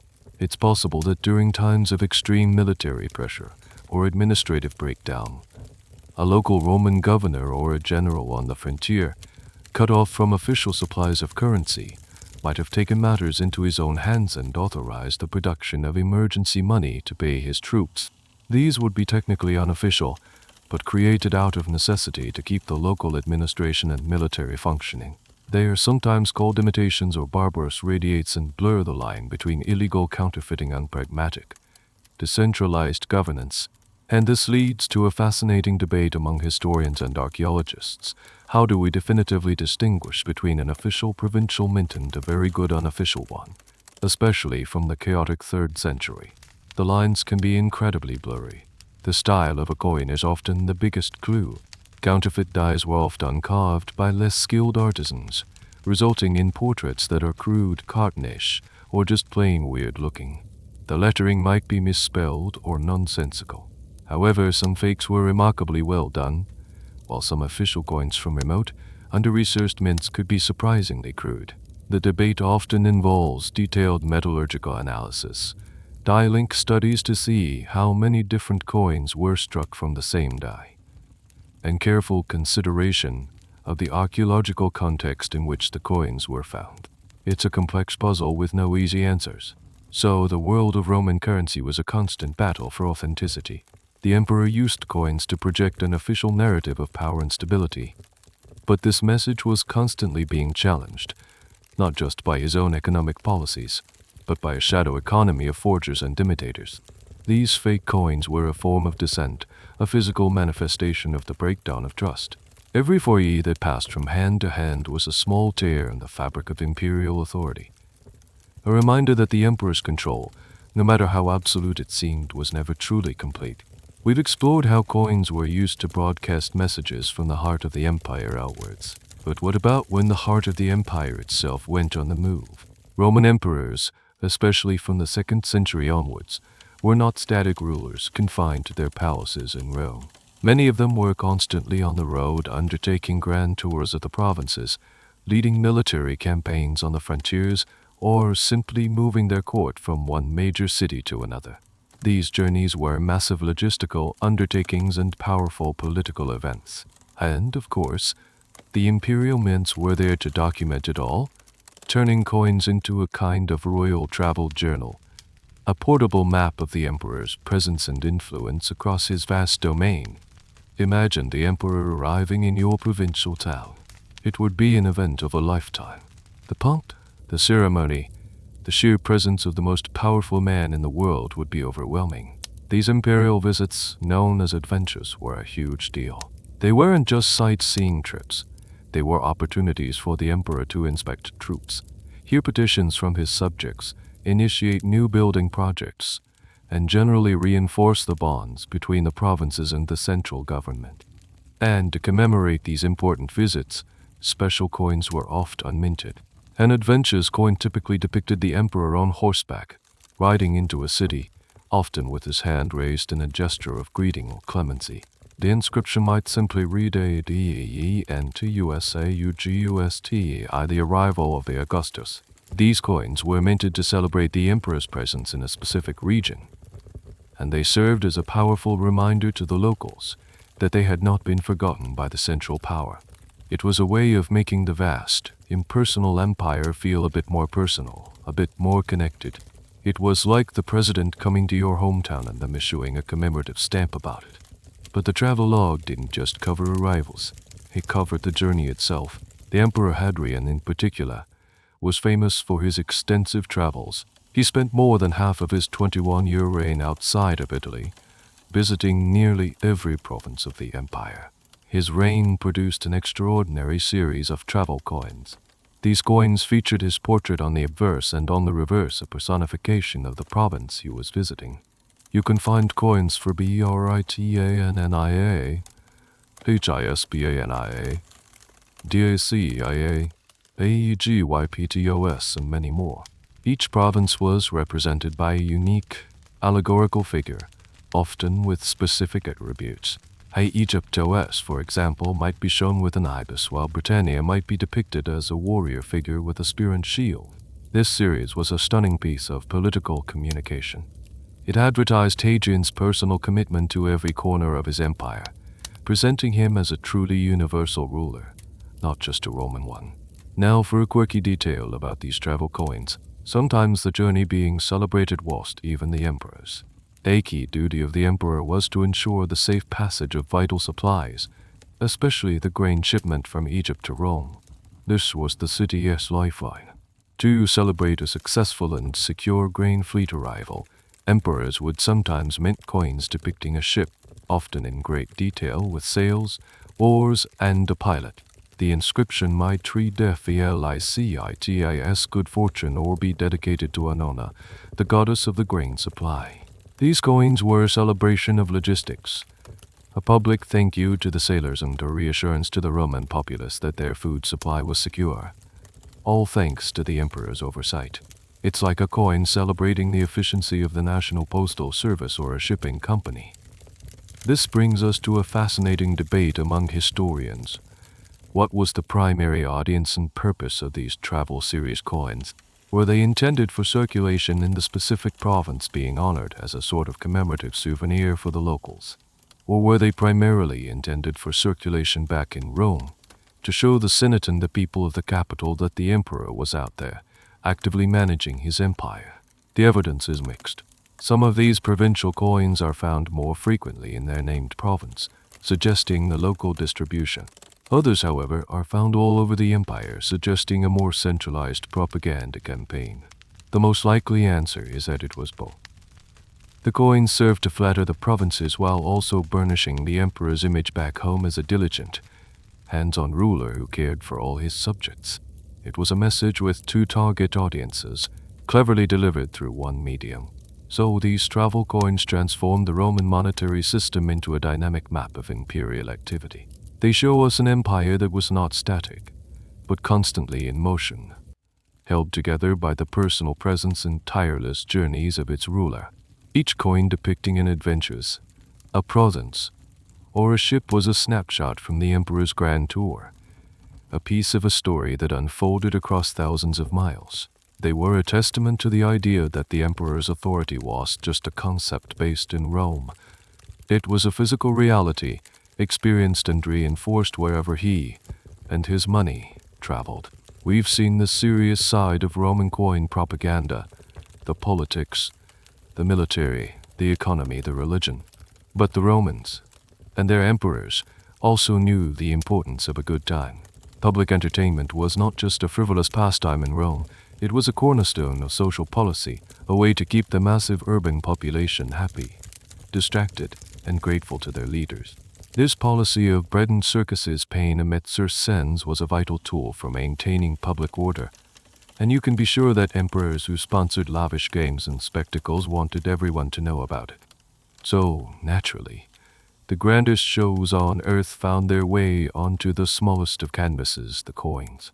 Imagine the sheer scale and spectacle of the Roman games, the chariot races in the Circus Maximus, with tens of thousands of screaming fans packed into the stands, the brutal and dramatic gladiatorial combats in the Colosseum, the wild beast hunts the Venetians where exotic animals from the farthest corners of the empire were brought to be hunted and killed in the arena. These events were a powerful display of the empire's wealth, reach, and its dominion over both man and nature. Sponsoring these games, known as Mun Era, was a huge expense, but also a huge opportunity for an emperor to boost his popularity. Coins were the perfect way to advertise and commemorate these grand spectacles. An emperor might mint coins to announce upcoming games he was funding, or to celebrate a particularly magnificent set of games he had already staged. The imagery was often dynamic and exciting. You might find a coin depicting a detailed view of the Circus Maximus, the great chariot racing stadium in Rome.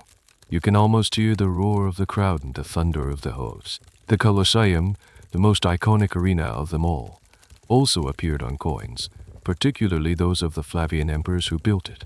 These weren't just architectural portraits, they were advertisements for the venue and the incredible events held within. Sometimes the coins would zoom in on the action itself. While depictions of gladiators fighting are surprisingly rare on official imperial coins, perhaps it was considered a bit too lowbrow for official state propaganda. The imagery associated with the games was common. You might see a coin depicting a quadriga for horse, chariot, or symbols related to the different racing factions. More dramatically, the wild beasts featured in the hunts were a popular subject. You might find a coin showing an elephant, a lion, or a crocodile, creatures that most Romans would never see in their lives outside of the arena. These coins were a testament to the empire's vast reach, its ability to capture and transport these incredible animals from distant lands for the entertainment of its citizens. A classic historical example of this is the series of coins issued by the Emperor Philip the Arab in 248 AD. This year marked the 1000th anniversary of the founding of Rome, and Philip celebrated with the most spectacular games the city had ever seen, the Ludi Secul Array's secular games. To commemorate this once-in-a-lifetime event, he issued a special series of coins. Each coin featured a different animal that was paraded and likely hunted in the games, along with the inscription SA, ECULARESAVGG, the secular games of the Augusti. There were coins with a lion, a hippo, several types of antelope, and a stag. For the people who held these coins, they were a tangible memento of this incredible celebration, a souvenir of the empire's Millennium Party, all paid for by their generous emperor. Now for a slightly quirky and rather charming detail. It was just the grand, bloody spectacles that made it onto coins. The Romans also had a deep love for theater and performance. While less common than images of the games, you can occasionally find coins that seem to reference theatrical performances. For example, some coins from the reign of Augustus feature a goat in the inscription Al Udiosae, referencing the secular games of 17 BC, where the poet Horace Sescom and Secul Array was performed. The goat is thought by some to be a reference to tragedy. The Greek t argo idea literally means goat song. It's a subtle, almost academic nod to the high culture aspect of these public festivals, a reminder that it wasn't all just blood and sand. This leads to a fascinating debate among historians and social scientists. What was the true social function of these games, and how did the coins contribute to it? Were the games simply a cynical to love social control, a way to drug the masses with spectacle to keep them from political rebellion, as the poet Juvenal's famous phrase "bread and circuses" seems to imply? Or were they a more complex social ritual that reinforced Roman values, celebrated imperial power, and created a sense of collective identity? The coins seem to support the latter, more complex view. They don't just advertise a distraction, they celebrate the emperor's generosity, liberal it as, the empire's dominion over the world, the exotic animals, and the shared experience of being a Roman citizen. The debate is about whether we should view the Roman populace as passive, manipulated consumers of entertainment, or as active participants in a complex cultural and political spectacle. In the end, the coins celebrating the games were a vital part of the imperial PR machine. They transformed the emperor from a distant, austere ruler into a generous host, the ultimate master of ceremonies for the entire empire. They took the ephemeral excitement of a day at the races or the arena and minted it into a lasting token of imperial benevolence. Every time a citizen saw the Colosseum or a magnificent beast on a coin, They were reminded of the emperor's power to entertain, do all, and to provide, a crucial element in maintaining the delicate balance of power in the bustling, often volatile city of Rome. We just saw how exotic and powerful animals like lions and elephants were featured on coins to celebrate the grand spectacles of the arena. But the Roman numismatic zoo was far more diverse than that. Animals of all shapes and sizes frequently appeared on the reverse of coins, and they weren't just there for decoration. Each creature was a carefully chosen symbol, a piece of visual shorthand that could convey complex ideas about the emperor, the state, and the gods. This was a world where an eagle meant one thing, a peacock another, and a humble saw something else entirely. Let's take a stroll through this ancient menagerie and decode the secret language of the animals on Roman coins. The king of the numismatic sky was, without a doubt, the eagle. The eagle was the bird of Jupiter, the king of the gods, and it was also the symbol of the Roman legions. An eagle perched on a thunderbolt was a powerful symbol of divine authority and military might. When it appeared on a coin, it linked the emperor directly to both the chief god and the army, the two most important sources of his power. A particularly poignant use of the eagle was on consecration coins, minted after an emperor's death. These coins would often show an eagle carrying the deceased emperor, now deified up to the heavens. It was a beautiful and powerful image of apotheosis, the ultimate symbol of a ruler's ascent to godhood. Another prominent bird was the peacock.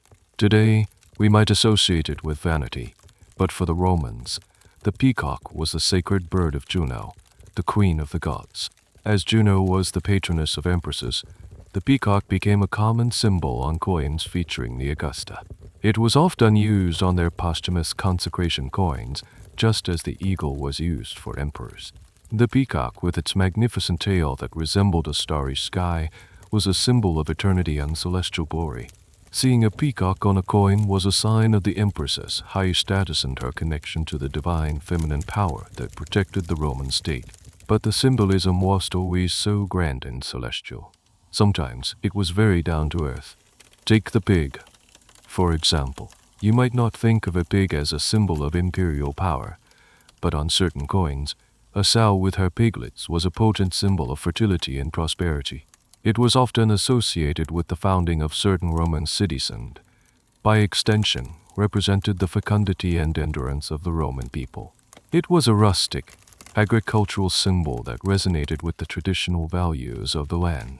A classic and very specific historical example of animal symbolism comes from the coins of Augustus. To celebrate his conquest of Egypt after defeating Mark Antony and Cleopatra, he issued a famous series of coins with the inscription Egyptocapta, Egypt captured. And what animal did he choose to symbolize this momentous victory? A crocodile. For the Romans, the crocodile was the ultimate symbol of Egypt in the Nile.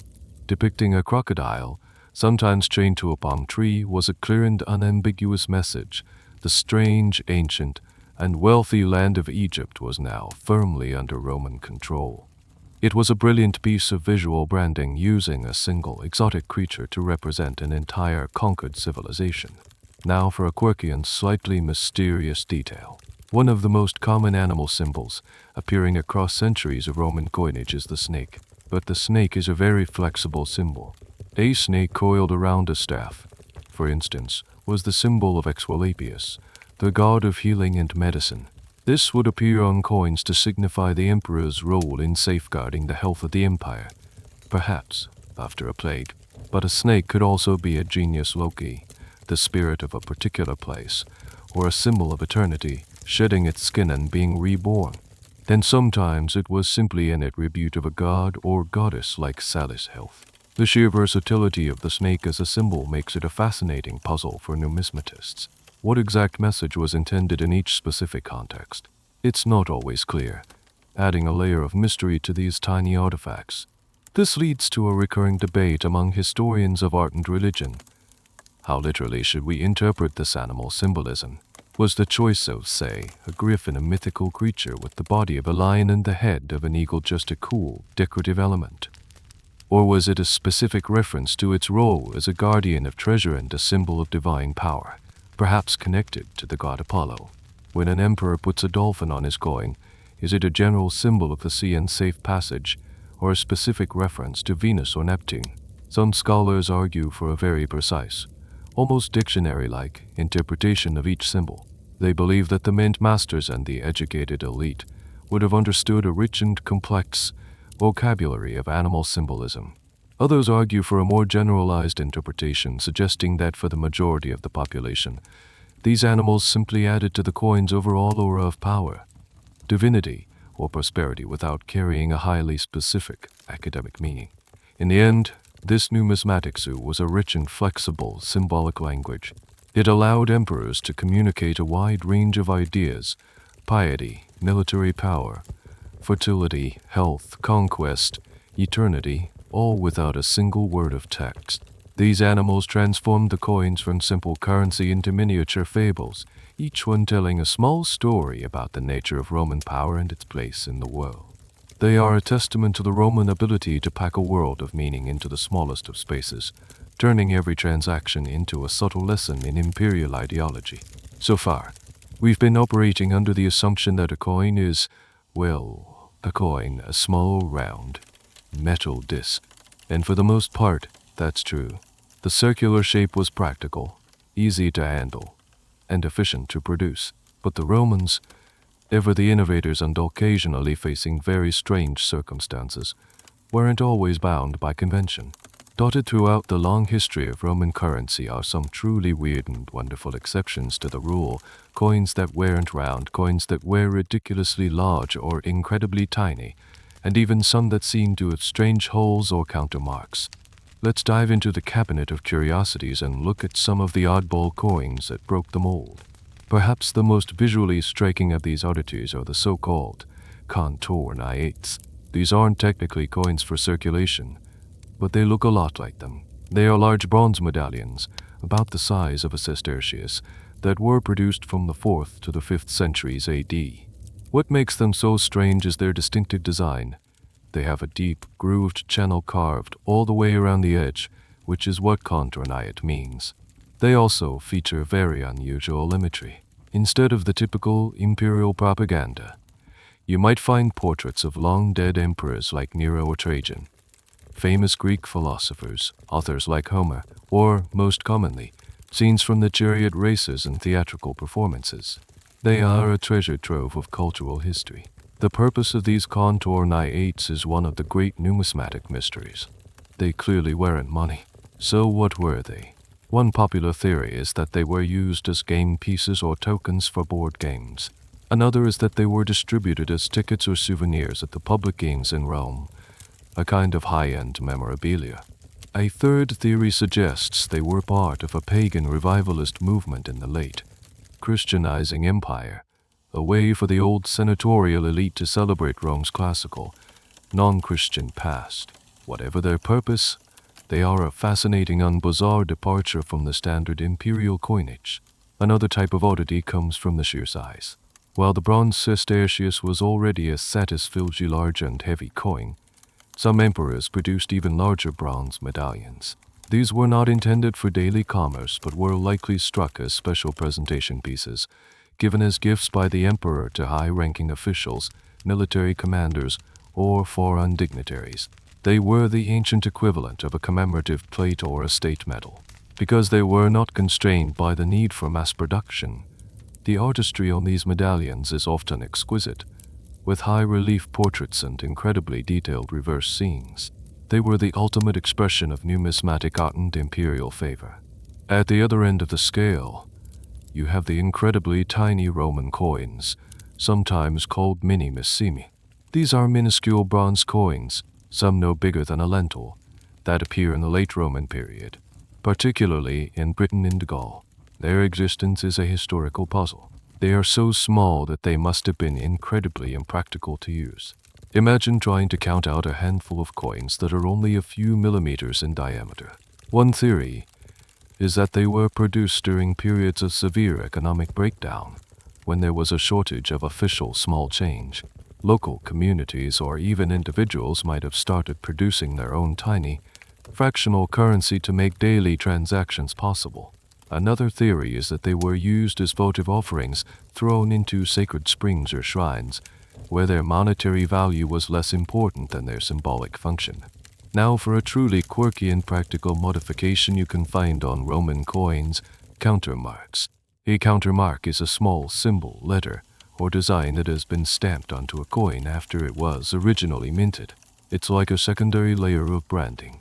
This was often done for very specific reasons. For example, when a new emperor came to power, he might not have time to recall all the old currency and issue his own. As a temporary measure, the legions or a provincial governor might stamp the old coins with a new mark, revalidating them for use and signaling their allegiance to the new ruler. It was a quick and dirty way to update the political message on existing currency. Countermarks could also be used to change a coin's value or to authorize its use in a specific province. Each one is a tiny historical footnote, telling a story about a coin's journey after it left the mint. This brings us to a debate that touches upon the very definition of money in the Roman world. Were these oddities, the contorniates, the medallions, the minimissimi, actually considered money by the people who used them? Or did they occupy some other category of object? For the large medallions, the answer is clearly no, they were prestigious gifts. But for the contorniates and the minimissimi, the line is blurrier. Did a contorniate have a recognized value? Perhaps as an entry ticket to the games. Could a bag of minimissimi be used to buy a loaf of bread? The debate centers on how we define currency. Is it only what the state officially declares as money? Or can other objects take on monetary functions through social convention? These strange coins challenge our assumptions and show that the Roman financial world was more complex and adaptable than we might think. So while the vast majority of Roman coins were standard round and predictable, these fascinating exceptions tell a different story. They speak of cultural traditions, economic crises, local ingenuity, and the sheer human love of novelty. They are the rebels and the misfits of the numismatic world, each one a puzzle that reminds us that even in a system as vast and standardized as the Roman Empire, there was always room for a little bit of weirdness. We've spent a lot of time marveling at the genius and effectiveness of the Roman emperor's coin propaganda. They celebrated victories, advertised buildings, promised prosperity, and secured dynasties all on these tiny metal discs. It seems like a foolproof system. But was it? Did the messages on these coins always land? Did the propaganda always work? The truth is, like any form of marketing, Roman coin propaganda had its failures, its missteps, and its moments of comical disconnect with reality. Let's explore those fascinating instances where the coin said one thing, but the world screamed another. Imagine you're a Roman citizen during a period of intense civil war.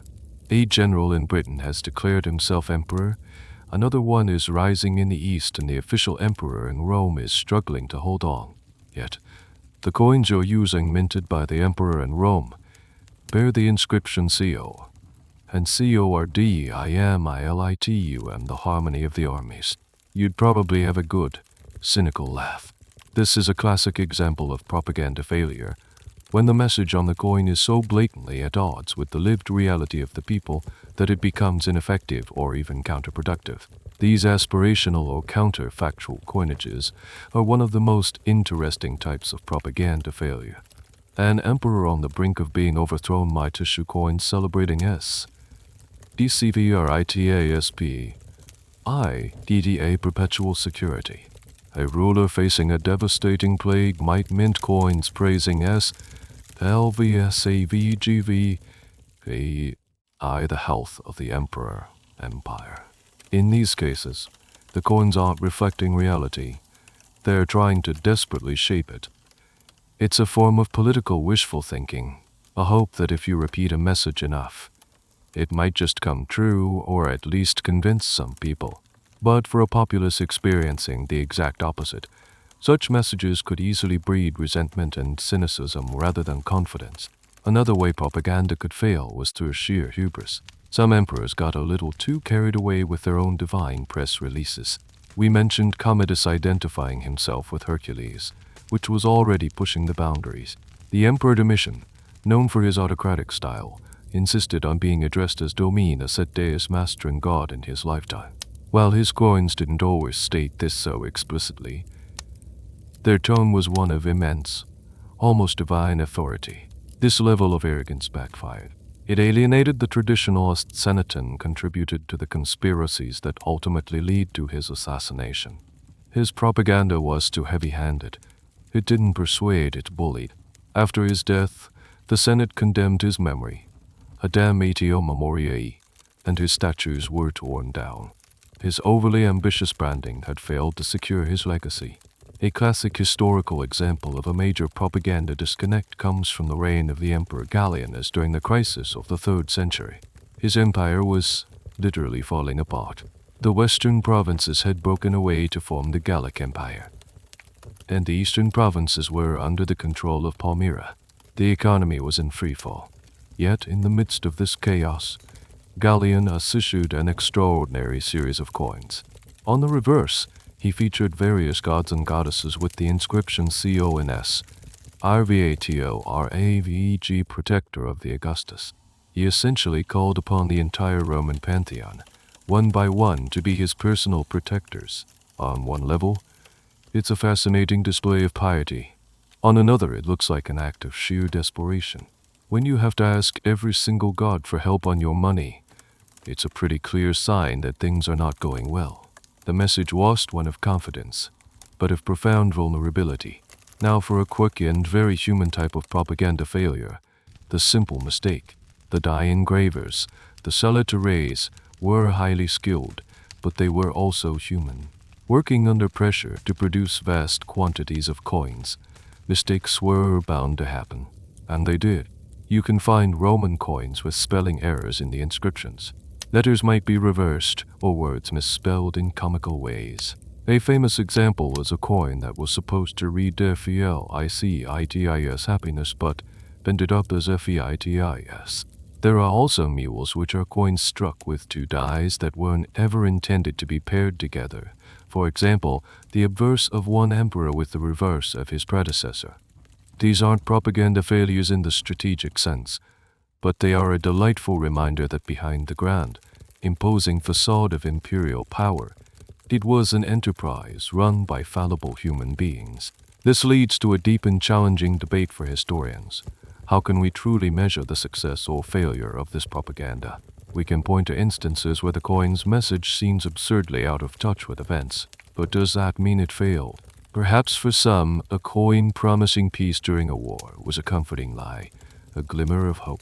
Maybe the image of a strong emperor was reassuring, even if his real-life position was precarious.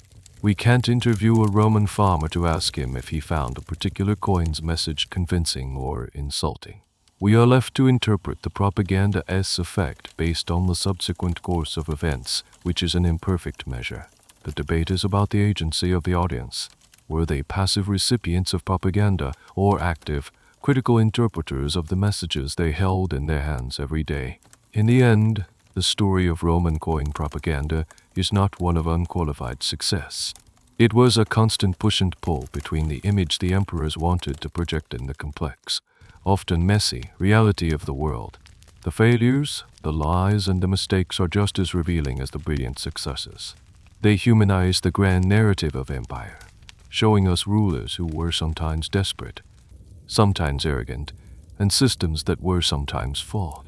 They remind us that even the most powerful brand can lose its credibility when it loses touch with the truth.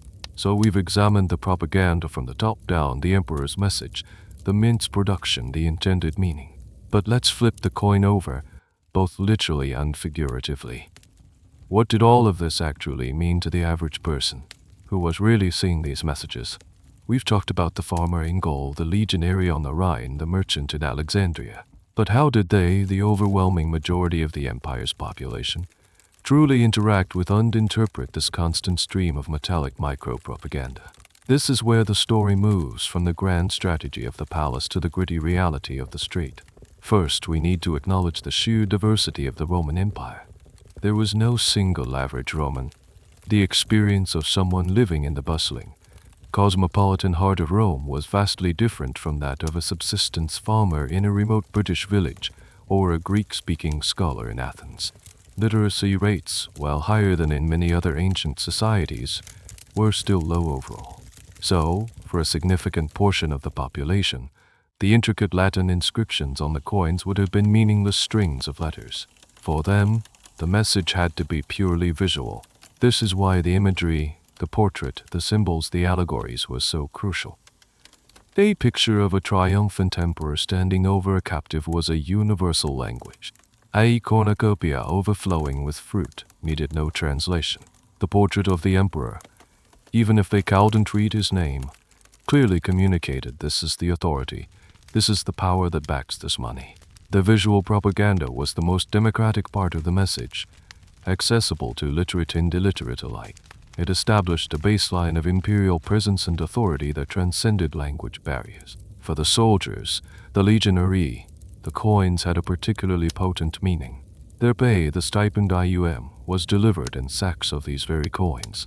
For a soldier on a distant, dangerous frontier, the coin was a tangible link back to the center of power.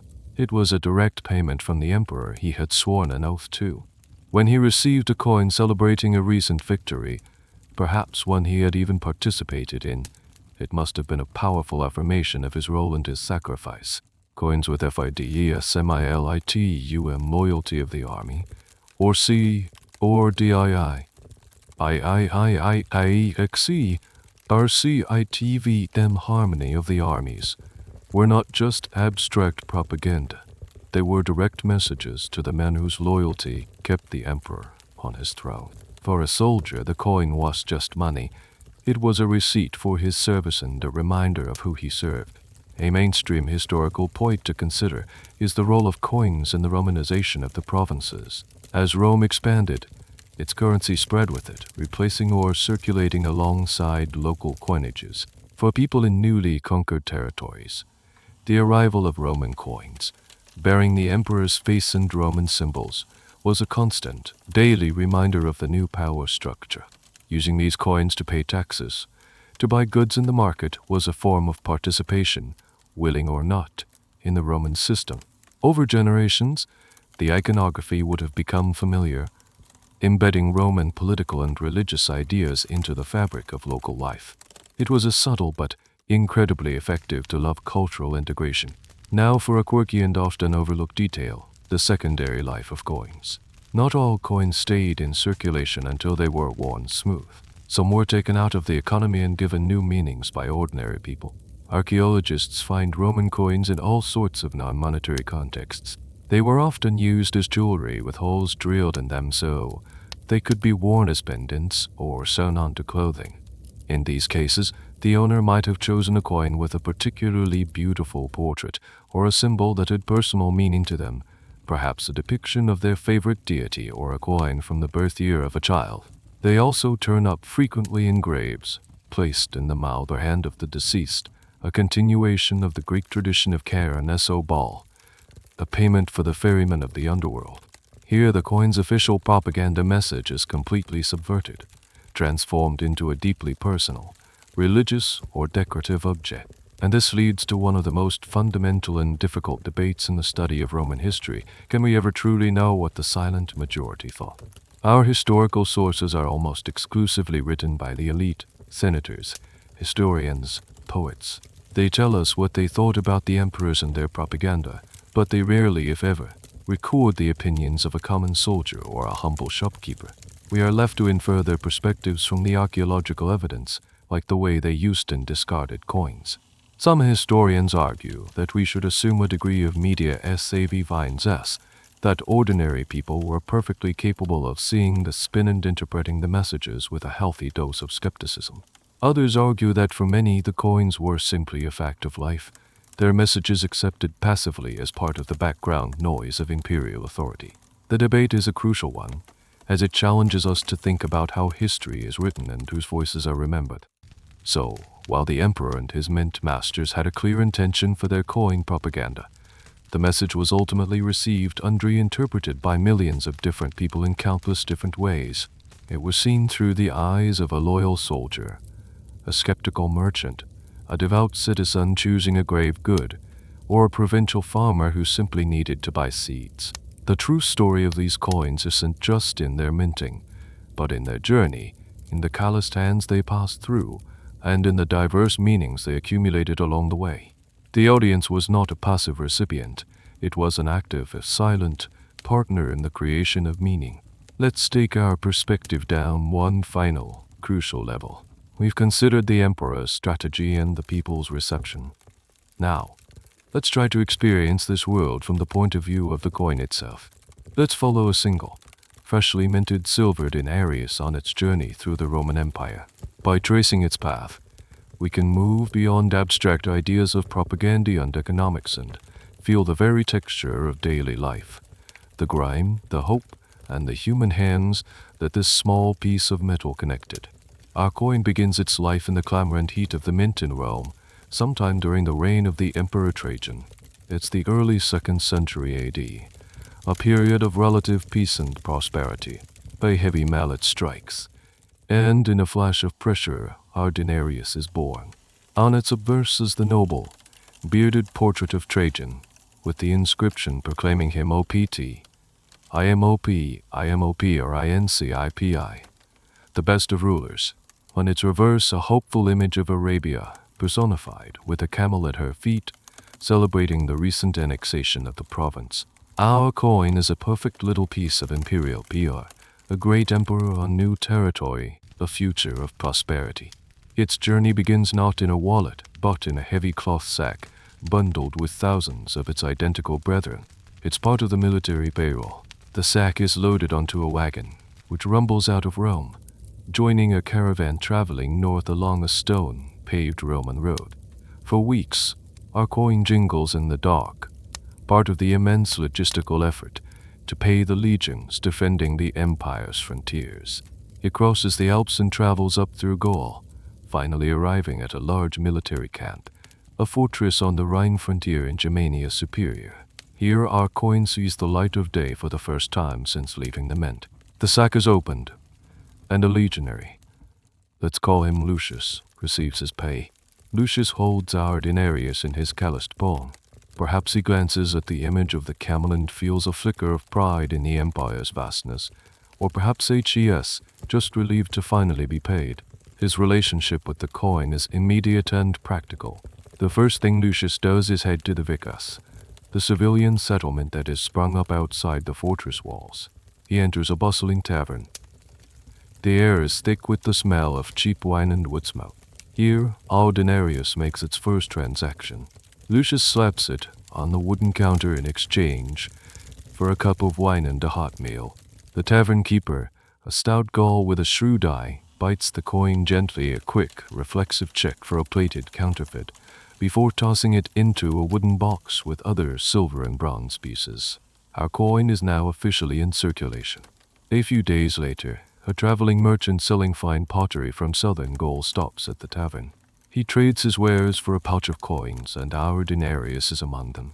Now it begins a journey south. The merchant uses it to pay a toll on a bridge, and from the toll collector's box, it passes to a courier paying for a fresh horse. The courier, in turn, uses it to buy a new leather satchel in a bustling market in Lac du Num. In that market, our coin's life changes again.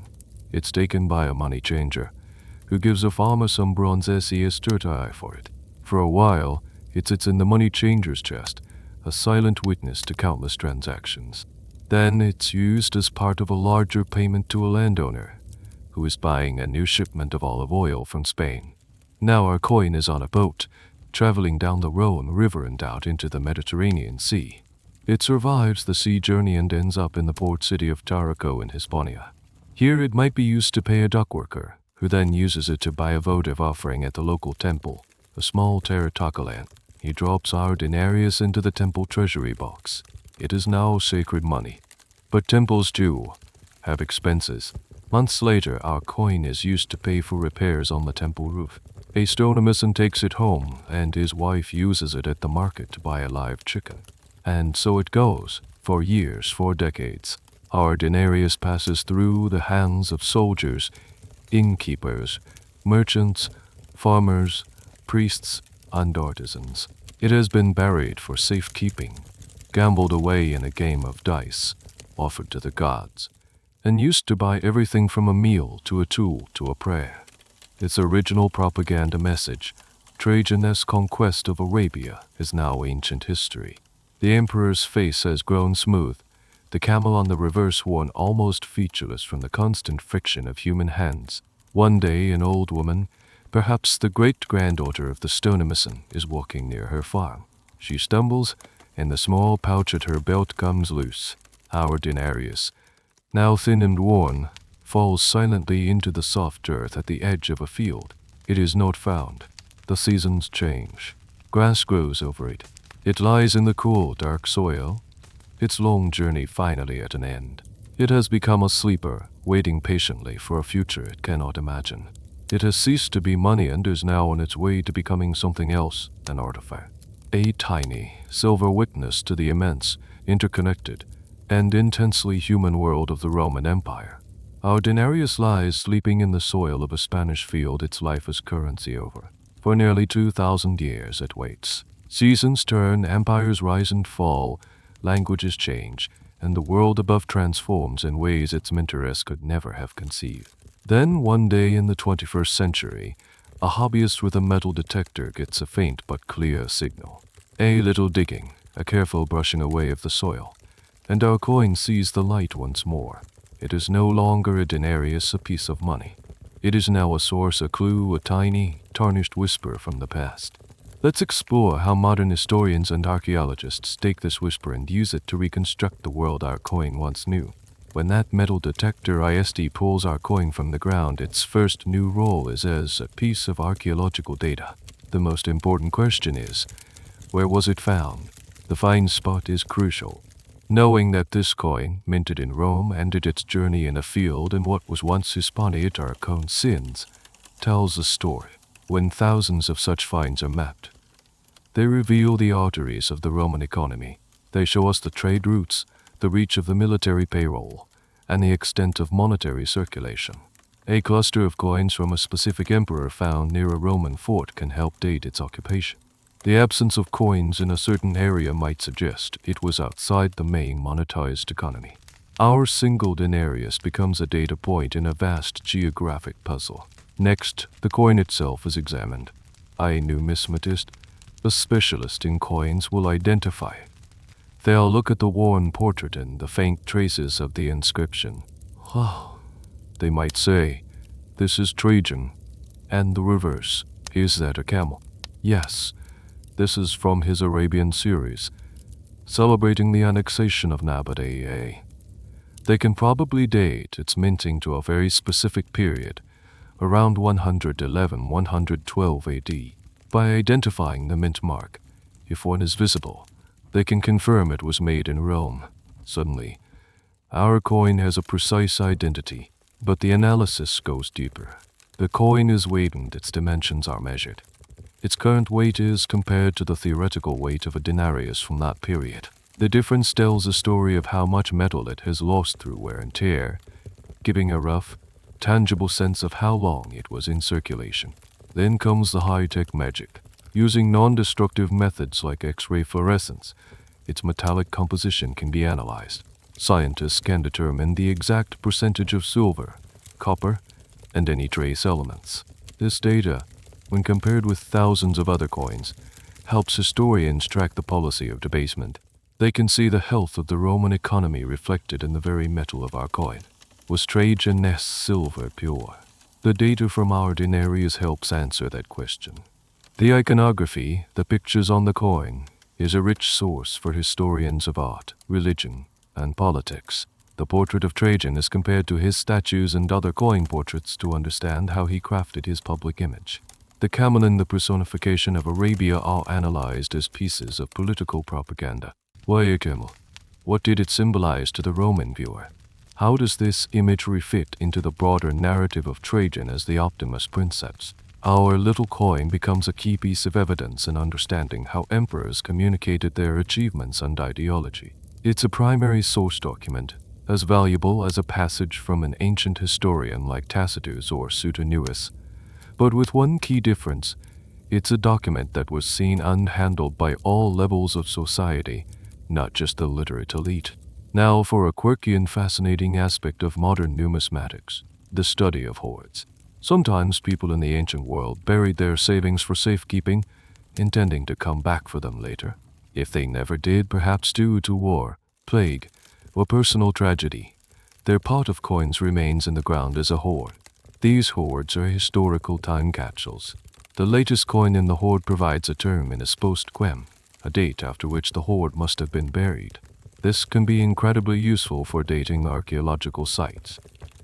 Furthermore, the composition of the hoard, which emperors' coins are present, which are absent, and in what quantities, tells us what kind of money was circulating in a specific place at a specific time. It's like a frozen snapshot of the economy, and this leads to a constant and lively debate among modern historians. How much can we really rely on coins as historical evidence? Can we take the propaganda at face value? Of course not. We have to read it critically, just as we would a written text. A coin proclaiming P.A.C. I doesn't mean there was peace, but it does mean the emperor wanted his people to think about peace, which is a valuable historical fact in itself. Another debate is about the representations of coin finds. Do the coins we find today accurately reflect what was in circulation back then? Or are certain types of coins more likely to be lost or hoarded, skewing our modern data? Historians must always be aware of these potential biases, constantly questioning their evidence and refining their interpretations. So our little denarius, unearthed after 2 millennia, is reborn. It is no longer just a tool for commerce, but a key that unlocks the past. It speaks to economists about trade, to archaeologists about settlement patterns, to art historians about imperial imagery, and to political historians about propaganda. It is a small object with a very large story to tell. Every scratch, every gram of lost silver, every worn feature is a testament to its long journey, a journey that modern scholarship allows us to retrace, bringing the world of our coin and the Roman Empire back to life. We've been deeply immersed in the world of Roman coins, treating them as the ultimate ancient social media platform. And for the Western world, they largely were. But it would be a mistake to think the Romans were the only ones who figured out that money could talk. The idea of using currency to broadcast a message of power, religion, or identity was a powerful one, and it sprouted up in various forms across the ancient world. So, for a moment, let's zoom out from Roman. Take a quick tour of some other ancient and contemporary cultures to see how they too used their coins to tell a story. It turns out, putting your face and your values on your money was a surprisingly universal idea. Our first stop is in the Hellenistic world, the Greek-speaking kingdoms that arose from the conquests of Alexander the Great. In many ways, the Greeks were the pioneers of this art form, and the Romans were their star pupils. Alexander himself was one of the first rulers to put a divine-like portrait on a vast, empire-spanning currency. His coins famously depicted him with the attributes of the hero Hercules, wearing a lion skin headdress. This was a portrait of Alexander the man, but Alexander the demigod, the invincible conqueror. After his death, his successors, the Ptolemies in Egypt and the Seleucids in Asia, took this a step further. They placed their own, often highly realistic and individualistic, portraits on their coins. These Hellenistic portraits are masterpieces of numismatic art, capturing the personality and power of these Greek kings ruling over diverse, non-Greek populations. The message was clear. I am the heir to Alexander. I am the king. Let's travel east, beyond the borders of the Roman and Parthian, the successors to the Persians in the East Empire's Kushan. The Kushan Empire flourished in the first few centuries AD in what is now Afghanistan, Pakistan, and northern India. Their coins are a mind-blowing fusion of cultures. A Kushan king like the great Kanishka would have his portrait on the obverse, often depicted as a powerful, nomadic warrior. But the reverse is where it gets truly amazing. Instead of a single, state-sponsored pantheon like the Romans, the Kushanes put deities from a vast array of religions on their coins. You can find Greek gods like Helios, Zoroastrian deities, Hindu gods like Shiva, and even one of the earliest known images of the Buddha. This was a sign of indecision. It was a brilliant political strategy. By honoring the gods of all their diverse subjects, the Kushan kings projected an image of tolerance and universal rule, appealing to all the different ethnic and religious groups within their vast, multicultural empire. Now for a quirky detail that brings the story of propaganda full circle. Sometimes these different currency systems would collide and interact. Roman gold dairy were so well known and trusted for their purity that they were used as a trade currency far beyond the empire's borders. In India, for example, archaeologists have found Roman coins, sometimes with slash marks on them to deface the foreign emperor's portrait before being used as bullion. But even more fascinatedly, they've also found local Indian imitations of Roman coins. Local rulers would create their own coins that copied the style of a Roman Arius, complete with a garbled, nonsensical version of the Latin text and a crude imitation of the emperor's portrait. They weren't trying to fool anyone into thinking it was a real Roman coin. They were borrowing the prestige and the visual language of the most powerful currency they knew. It was the ultimate compliment to the effectiveness of Rome's branding. This leads to a rich academic debate. How much were these different numismatic traditions influenced by each other? Did the Romans borrow their ideas directly from the Hellenistic Greeks? Almost certainly yes. But what about the Kushanes? Were their divine pantheon coins a direct response to the Roman practice of using gods on their reverses, or was it an independent innovation? How much did the Persian royal archer motif influence later imagery in the region? Tracing these lines of influence is a complex game of who saw what when. It involves studying trade routes, artistic styles, and the flow of ideas across vast distances. There are no easy answers, but it's a testament to the fact that the ancient world was far more interconnected than we often imagine. So, while the Roman system of coin propaganda was perhaps the most systematic and enduring, it was by no means unique. From the demigod portraits of Alexander to the multicultural pantheon of the Kushanes, rulers across the ancient world understood the power that resided in a small piece of metal. They knew that a coin was never just a coin. It was a declaration of identity, a symbol of power, and a miniature ambassador for their kingdom, carrying their story to the farthest reaches of their influence and beyond. And so, after our brief tour of the ancient world, we return to Rome, because while other cultures certainly used their money to talk, none did it with the same relentless, systematic, and long-lasting genius as the Romans. They didn't just have a few good ideas, they built an entire empire-wide branding strategy, a cohesive visual language that endured for centuries. What we've been exploring isn't just a collection of interesting coins, it's the most successful and far-reaching marketing campaign of the ancient world. The Roman Empire was just a political or military entity. It was an eternal brand, and its coins were its primary advertisements. Think of it like this: every single element we've discussed was a pillar of this brand identity. The emperor's portrait was the personal connection, the face of the brand. The divine symbols were the endorsement from the highest possible authority. The military victories were the testimonials to the brand's strength and effectiveness. The grand buildings were the proof of its investment in its customers. The symbols of prosperity were the promise of the brand's benefits. And the succession coins were the long-term business plan, ensuring brand continuity. No other ancient power managed to weave all these threads together so tightly, for so long, and across such a vast and diverse market. The ultimate proof of this brand's success is its incredible longevity. This isn't just a story about the classical Roman Empire. When the Western Empire fell in the 5th century AD, the story of Roman coinage didn't end. The Eastern Roman Empire, which we now call the Byzantine Empire, continued the tradition for another 1,000 years. The coins changed, of course. The imperial portraits became more stylized and abstract. The pagan gods were replaced by Christian symbols, crosses, Christ, the Virgin Mary. But the fundamental grammar of the propaganda remained the same. The emperor's face was still on the front. A powerful religious or political statement was still on the back. And the coin was still the primary vehicle for projecting imperial authority. The brand had simply been updated for a new era.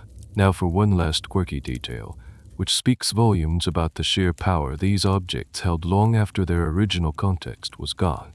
In the centuries following the collapse of the Western Empire, Roman coins took on a new life as objects of mystery and power. Anglo-Saxons in England and Vikings in Scandinavia, who had their own cultures and coinages, would find these ancient Roman coins in the ground or acquire them through trade. They couldn't read the Latin, and they didn't know the emperors, but they recognized the quality and the aura of a lost, great civilization. They would often incorporate these coins into their jewelry, using them as pendants and amulets. They believed these ancient discs, with their strange faces and symbols, held a special magic or conferred prestige. The brand was so strong that even 1,000 years later, a simple denarius was still seen as a token of power, its original propaganda message transformed into a whisper of legend. And this brings us to the ultimate, grandest debate of them all, a question that historians will likely argue about until the end of time. What was the true legacy of this system? As we've seen, the coins provide a detailed, year-by-year chronicle of the empire's health. We can track its confidence through the artistry, its economic stability through the metal content, and its anxieties through its desperate propaganda. This leads to the fundamental chicken and egg question of Rome's fall. Did the empire collapse because of internal decay, the political rot, the economic crises, the loss of trust that we can see so clearly reflected in the debasement and chaotic messaging of the later coins? Or was the internal decay merely a symptom of overwhelming external pressures, like invasions and climate change, that no amount of branding could fix? The coins are a primary piece of evidence for those who argue that Rome rotted from within.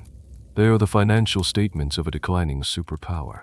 So as we bring our journey to a close, picture that vast, silent collection of Roman coins scattered across the globe in museums and private collections.